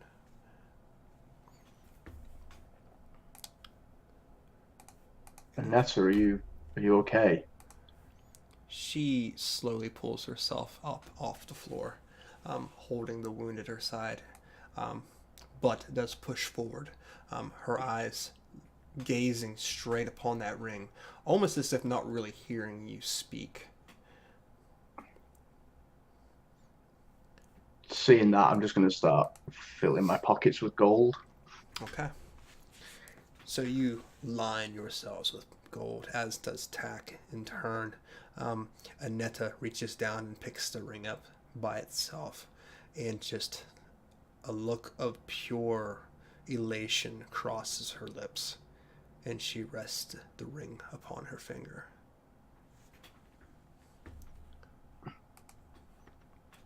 And I think it's a good time to swing back out as we once again find ourselves on the vessel known as the hateful whore. And we'll just push you off to the side here somewhere, along with her and her. In the time that you've spent plundering the cave below, a large chest has been thrown down into the water with a large chain attached to it. Tack and her and yourself take turns filling up this chest with gold and jewels and everything that you can find down there of gems. And the large Etten just pulling them up one at a time. Just chest overflowing with wealth. And it's not long before you make an insane divot into this treasure trove. But Annette herself seems less interested in it than she does seem to be infatuated with the ring around her finger itself. She seems to have drawn into her cabin, not really partaking of any of the spoils. The pirates themselves are all dripping with coins and rings and necklaces, and they just seem to be in overwhelmed joy with how much wealth they have accumulated all of a sudden. No one's at their tasks. They're just literally celebrating this massive haul that they have brought up from the floor of the ocean. And night has slowly started to cascade itself down upon the deck of the hateful whore. And music and drinks have begun to flow once more. But Annetta does not make her presence known. How is Gaul going to celebrate this? I mean, the first thing he's going to do is nurse his wounds. And then he probably...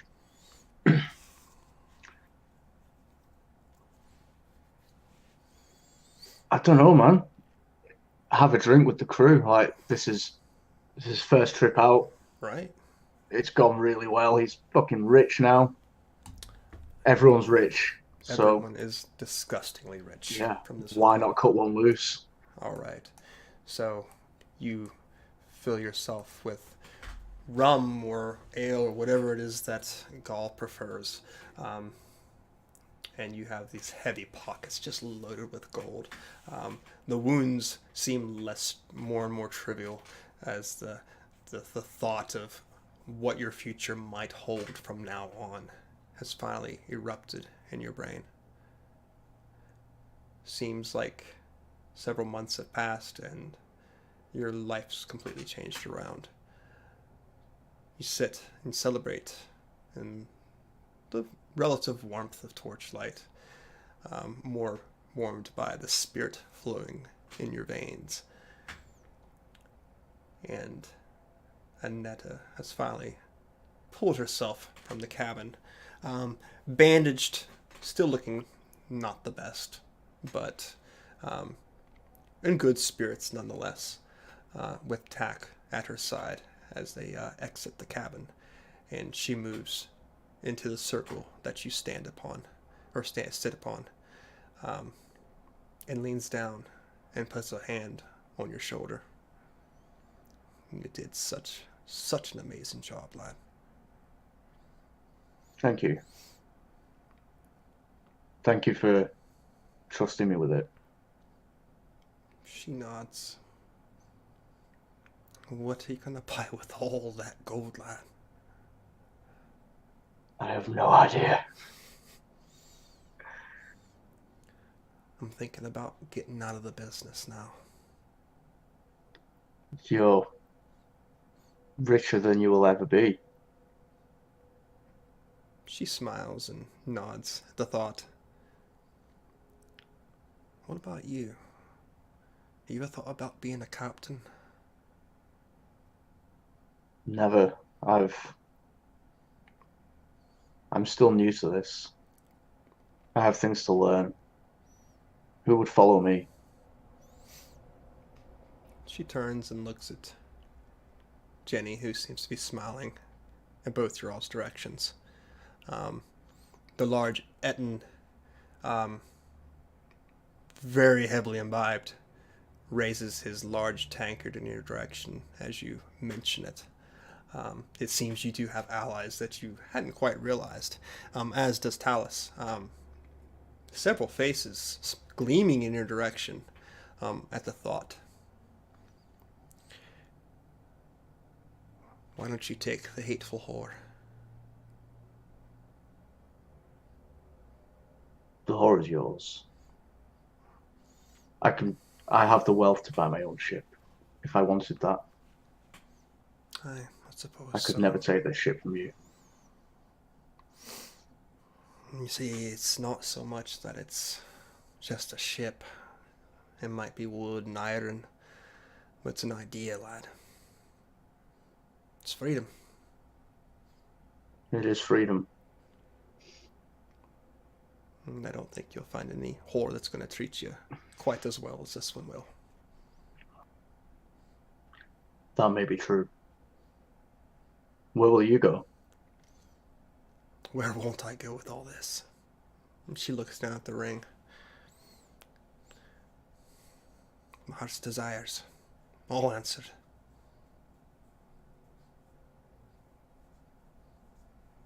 Well, we still need to make land. We still have a journey ahead of us. Aye, but tonight we celebrate, huh? Aye. She smiles and stands. She sort of pats your face. And she looks upon you with great admiration, great pride. And a moment later, her expression changes to that of pain and shock as you see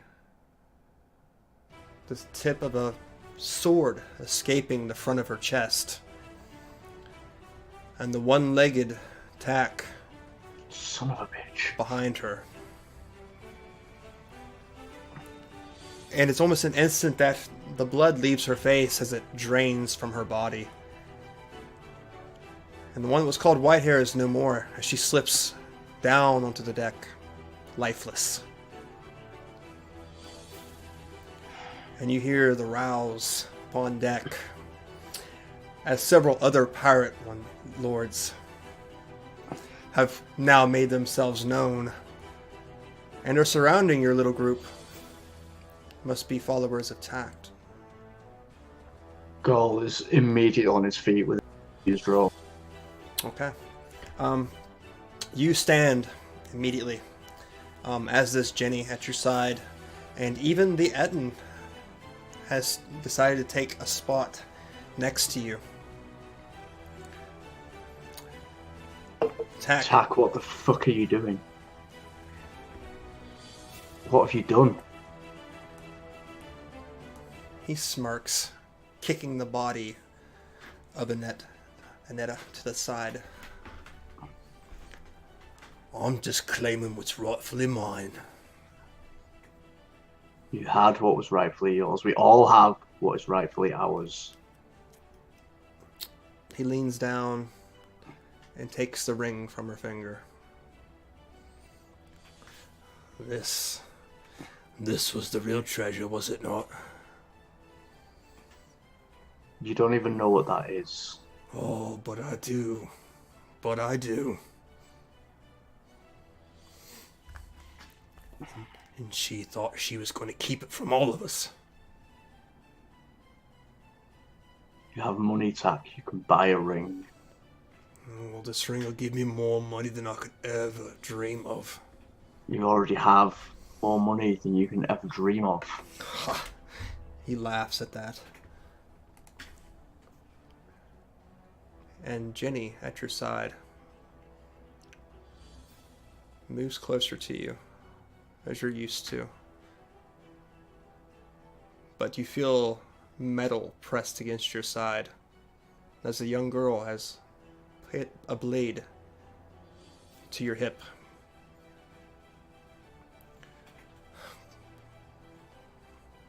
Jenny, Gaul, why? come on, Gaul. It's just business.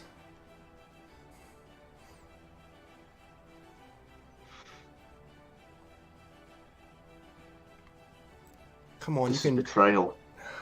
It's just the way things are out here. Come on, God, join us. Why would I ever join with You see after that? this? See the coin? You see the ring? I mean, where can we not go from here? You think Tack will lead you anywhere you want to go? She looks to Tack, her eyes sort of glazing over the ring itself. And he looks to you and smiles. Go ahead and make me an insight check.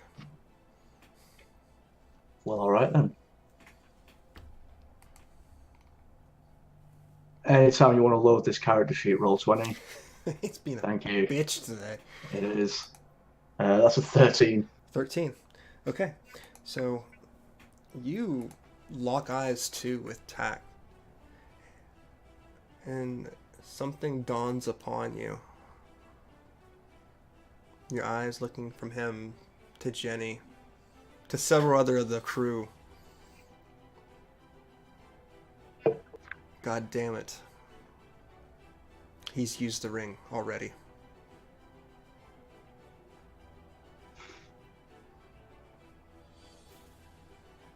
I'd throw myself at him. Okay. I guess we're going to make a little bit of initiative here, huh? Sure thing. 16. Okay. Now, what's your dexterity modifier? 5. Okay, you're going to act first in this. Cool. I'm just going to try and run him through. Okay. Go ahead and make me an attack roll. 17. That will hit. Do I get sneak attack? Technically no. No. Cool. That is a 6. Okay. A moment of surprise as you just rush him, piercing him deeply into the side, and anger escapes his lips. And it will go his turn as he drives back and misses. Good. I think for the sake of the first round, it was sort of a sudden explosion of each Yeah, other. yeah. So for the next round, we'll go ahead and make our regular 3 Cool. attacks or whatever you have it. Yeah. So go ahead and make your turn. Cool. So first attack is an 11. Okay, that's going to miss. 27. That will hit. And the 21. Oh, that will hit. And the first one would technically be sneak attack because of my rakish. Not rakish, that's the thing that swashbuckles have. It's up to you if you want to let me use it or not. That's fine. Go ahead. So 12 plus another 11 is 22, 23 plus 6, 29 points of piercing damage. This goal just unloads on the guy. Okay. And I'm trying to drive him back towards the edge of the boat. Okay. So we'll put him this way here. So I can't see the map for some reason. You can't see the map? No, I'll refresh roll 20. Oh, maybe there we go. I think I might have had you separated from the rest of the group. Can you see it now? Yeah, I can see it now. Okay. So you just unleash on this guy, driven by anger, by betrayal, and he strikes back. 18 is going to hit, I'm assuming. That will hit, yeah. 17 is my AC. Okay. And I need you to make me a Constitution saving throw. Oh, shit. 11. 11. Okay. Plus, and 1d6 plus 3. Okay. With the piercing and poison combined, you end up taking 28 points of damage. Jesus. As he just slices this poison blade into your side, you suddenly realized how come Aneto dropped so quickly. Shit. And Jenny, at your back, Oh, that bitch. turns to attack you. Oh, forgot to add my bonus, which is +4, 17. Does that hit you? That'll hit, yeah. Okay. And she's going to do plus. Oh, I don't need to put the /R twice, Josh. Okay. Altogether, it's going to be 16 points of piercing damage Shit. as she sneak attacks you from behind. Shit. Still standing, but not looking good. Not looking good, huh? Not looking good. Okay. So at the end of this round, you see as the one that's the Etten, known as Killmaim, you actually see tears coming from both sets of his face. Oh, Miss Warhair! And you can see he is broken over what's happening. And he just starts swinging at groups of pirates as they swarm over him in turn, just jabbing these swords deep into his flesh. And it's not long before the whole deck of this boat is just covered in slick crimson. It is your turn. I'm going to stab Jenny through the throat. Okay. It's me or her. Oh, it's in that one. That's a miss. It's a miss. I kind of lash out at Jenny, but my focus is on Tack. Okay. And I'll take my other 2 attacks against him. Okay. 14 and a 20. The 20 will hit. Cool. So 13 plus 5. 5. Okay. So 18 total. Okay, so you drive this rapier home. He sort of gasps against you. You can see the lifeblood is pouring from him very freely, and he's very shaky on his one leg. I think I would try and kind of spin round him to get away from Jenny as well, if possible. Okay. Oh, I don't know what happened then. I tried to move and it didn't let me. There we go. Okay. So, Tack's turn. He's going to attack you. Let's see here. 16 misses, I believe, right? That misses. Yeah, just misses. And the 9 is going to miss. Okay. Yeah. Ginny moves back a step. You sort of swing at her, and she's surprised and takes a step back and lifts this pistol in your direction. And all of a sudden, you just see a puff of smoke. God damn you. +5, so 17 does hit, correct? That does hit, yeah. 2d10. And you will take 11 points of piercing damage. Oh, As shit. this lead ball flies from the muzzle of this thing and pierces through you, cleanly moving right past your body and out to sea.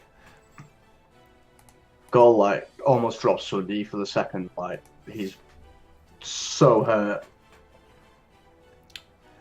Gaul, you're being overwhelmed. How are you reacting to the situation? Not well. There's kind of, like, he wants Tack dead, without a doubt. Okay. But there's also no point in him dying here. So, what I think I will do, use my bonus action to use second. Okay. Regain some hit points. Okay. Because I'm down to like 12 or something like that. What's my vital level? I can't remember. 6. Okay. So I'll regain 7 hit points. Okay. 1, 2, 3, 4, 5, 6, 7. I'm going to take 2 attacks against Tack. Okay. That's one 18 and a 25. Those will both hit. So 1, 2, and sneak attack.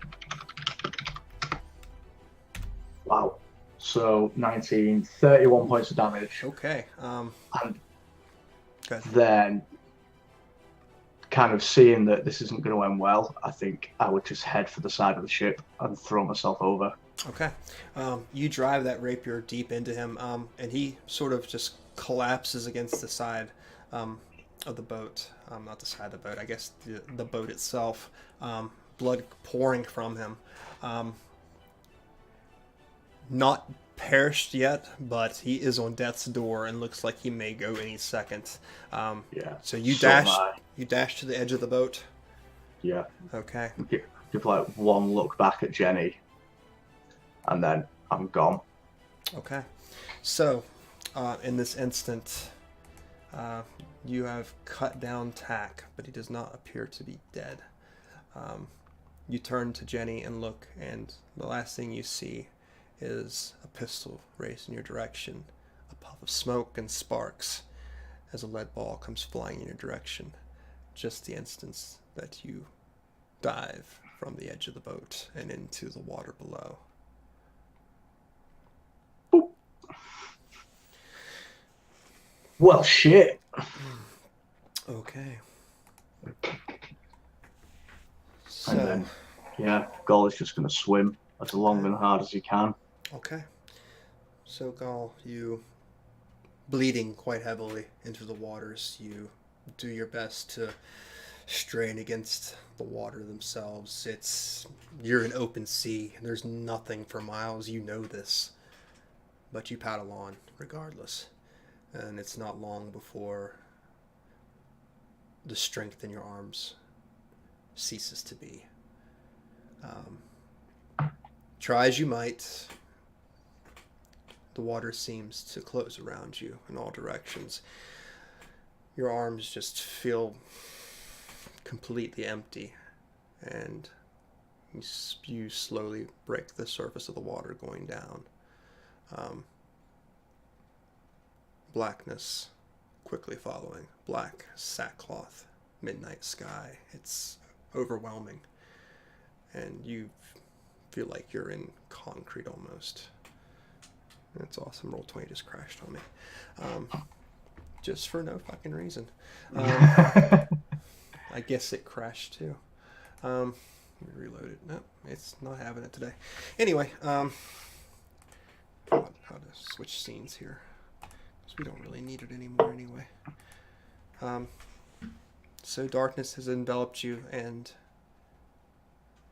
you don't know how much time passes, but the next thing you realize is you're just coughing up this briny mess from your lungs, spilling on the deck of some ship that you do not recognize, gagging, and just constant, just gouts of water pouring from your lungs. And there's a man kneeled down next to you with his hand on your shoulder. He's dressed in chain, long white hair and beard. Looking to be an older man, but belying his flesh seems to be of a younger sort. But there's a warmth in your shoulder, and you can almost feel the pain of your wounds knitting themselves together as flesh is made anew against them.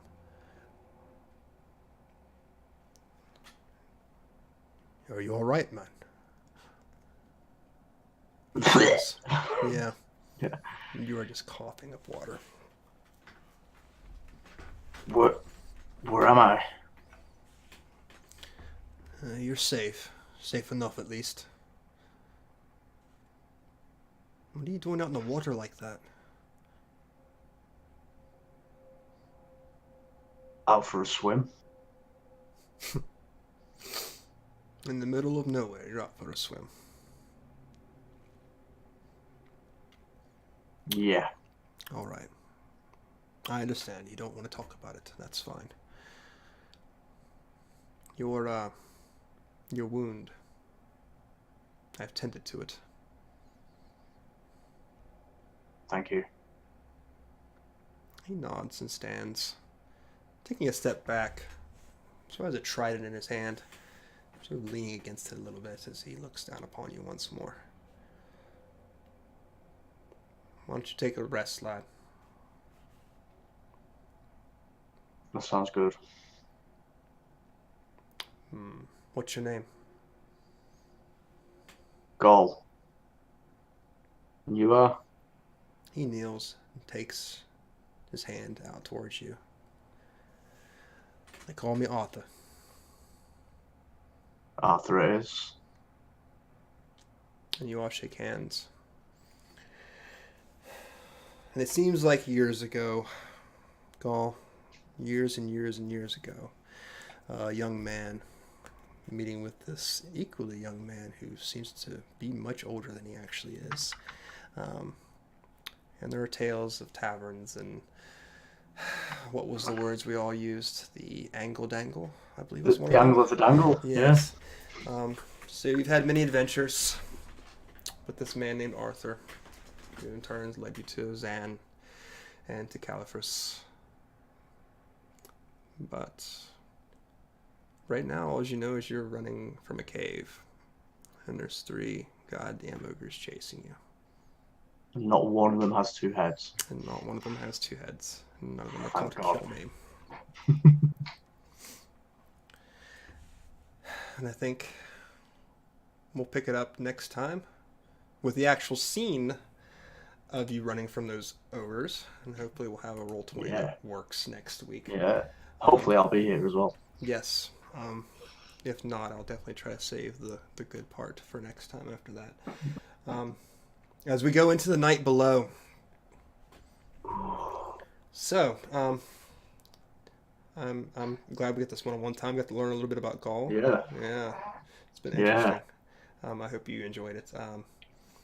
I really did. Good deal. So, this will be a quick one. I want you to tell everybody who you are and where they can find you at. Yeah. So my name's Chris. You can find me on Twitter at Pangalactic. I run a D&D website called loottheroom.uk. I publish on DM's Guild, Drive-Thru RPG, places like that. Come say hello. And in 3.5 hours, I'm back here for the finale of the finale of the Birthright of the Pomage with Red Dot and the gang. It's going to be emotional, man. 2.5 orcs. 2.5 orcs is coming to an end. Oh, it's so good. Yeah. Sad. That makes me very sad. But maybe Chelsea will be back another time. Who knows? Hopefully. So you catch that here in a couple hours. And you can also catch lots of other shows here on the Greyhawk channel. Should be starting winter season here before too long. I don't even know what's coming up, so I would promote the shit out of it if I could, but I don't know what's coming. I just know that we're going to keep pushing forward through the winter time. And really, we could go on probably forever if we wanted to, but we'll see what happens. So otherwise, I've been Saverick. I've been your DM, your best friend tonight. Killed a few people. It's always fun. Yep. You can find me here every Saturday at 1 p.m. Running the Rise of the Temple of Elemental Evil. You can catch me on my own channel on twitch.tv/Saverick for Fallout 304, which is I've got about 4 weeks or so left before our finale for that. And then I will be running at the end of January over on Pro Restarter's channel. I will be running 5e Birthright. Nice. We'll find out who's going to be playing with that here in the next few weeks. And then I have something else I'm going to be running, but I'm not quite sure yet. I'm leaning towards Ravenloft, but I'm not 100% sure. Not Curse of Strahd, something else entirely. Because there's a lot more to Ravenloft than Strahd. Yeah, there is. So, I think it needs this justice served. Other than that, I'd have a whole lot going on. So go check out the sponsors of the channel to keep it running so we can have more Temple of Elemental awesomeness in the future. Join the Discord. You can get some discount codes too, I believe. I could be wrong. Hell, I don't know.